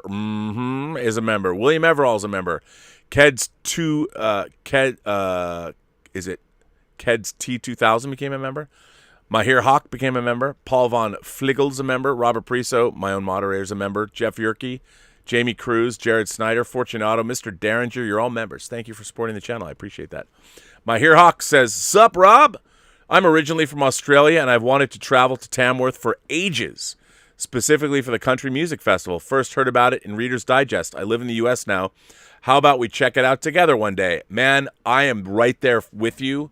I'd love to go back to Tamworth and go to the Country Music Festival. I love Tamworth. I love the people there. It was awesome. So yes, the answer is yes. Let's all go. You know, if this channel ever gets to the point where it makes some real money, we'll do that. I'll travel around the world and do live Robservation shows with all of you everywhere. I'd love to do that. I'd love to have enough money where I wasn't doing any other work, where I could just hit the road and go on a international Robservations tour and just go do events. That'd be great with everybody. Drock Media says, also on your first Heroes appearance, April 14th is my birthday, so I've known you since my birthday that day and was excited for Heroes with Schnepp Pryor. Drock Media, well, thank you. Happy birthday. We'll celebrate it together, you know. We'll celebrate like just Eric Gant, you know, he had his birthday yesterday. We'll celebrate your birthday. 200 Watt Studio sends in a super chat and says, watch the theatrical cut of Thief the other day, followed by the director's cut. Theatrical cut all the way. Yes, it's true. Director's cut is a teal and orange mess. Ooh, is it? That's not good. Too bad. Well, I'm glad you got the theatrical cut. That's why I needed it. Claudia says, Anal Nathrak Uthras Beta Dot Yemye. Yes, the charm of making, Claudius. Now we can do a show. Maybe that we should be reciting that at the beginning. S. Beam says, steel isn't strong, boy. Flesh is stronger. What is steel compared to the hand that wields it? Look at the strength in your body, the desire in your heart. I give you this. Man, we got a lot of fans, a lot of you people reciting this stuff. It's great. Black Phillip Alvarez back in the chat. Or are you not? You're just tipping, but you're not in the chat. I hope you're back. Black Phillip Alvarez says, new laptop, check. New mic, check. And new headphones, check. Black Phillip will rise again. He should. I like Black Phillip. He should rise again. 200 Watt Studio says, I really want to see Heat, but looks like man messed with that one too. Took out all the primary colors and whatnot. I don't know. You know, I watched the Criterion Thief. I don't remember it being a blue and teal mess. Maybe I'll have to go back and look at it because, man, to me that movie is icy steel and all of that. But I don't want to see a blue and teal mess. That's terrible. Well, ladies and gentlemen, boys and girls, gentle beings, kind souls, all of you across the 28 known galaxies, however you identify, you imagination connoisseurs, I'm bringing this episode number 663 to a close. I want to thank you for supporting the channel generously the way you do. Chuck Philpott says, I got my Berserk dual album pre-ordered today. Well, that's a good thing. Dual album? Are you saying that it's on vinyl? But that's cool. I want to thank you all for supporting the channel. If you want to write me letters, you can at the Burnettwork.net website, top right-hand corner. And, yeah, thank you for supporting the channel in all the ways that you do, whether it's via super chats or tips. I appreciate that, obviously. And send me letters if you want. Let's see. Anonymous says, the people that show up as new members, and you know they're already members, they show up as new members because they're entering their second month as a member. It will happen again when they reach the 6-month mark. Well, that's good. But you know what? I just like saying if you're a member of the channel, well, I should read your name out. I like that you're members, so I appreciate that. Thank you for that. I didn't know that, Anonymous. That's good to know. I was wondering, like, I didn't understand, like, why do they keep showing up? But I want to thank you all for becoming members of the channel. Remember, if you're a member of the channel, you can participate at certain levels in the Zoom chats, which we're going to do a week from Saturday. So on that note, I want to thank my moderating staff. I want to thank Mike Bodden. I want to thank The Richard. I want to thank Justin Jorgensen. I want to thank Justin Toner, Darren Seeley, Robert Pariso, Brian Hepburn. Let's see. I know that Louise X Sparrow was here. So Darren J. Seeley, did I already say you? But yes, I want to say thank you to all. Bunyan Snipe. Thank you to all my moderators and all of that. Thank you all for doing all the job that you do. And remember, every person you meet has a story to tell that you have yet to hear. And all you have to do is listen. And with that, I'm going to say, have a better day. And I will be back, apparently, I think so. I never sometimes know on Friday. But I think I'm back on the John Campea show tomorrow. I will be back here tomorrow. And you never know, there might be an episode of Midnight Metal this weekend. And with that,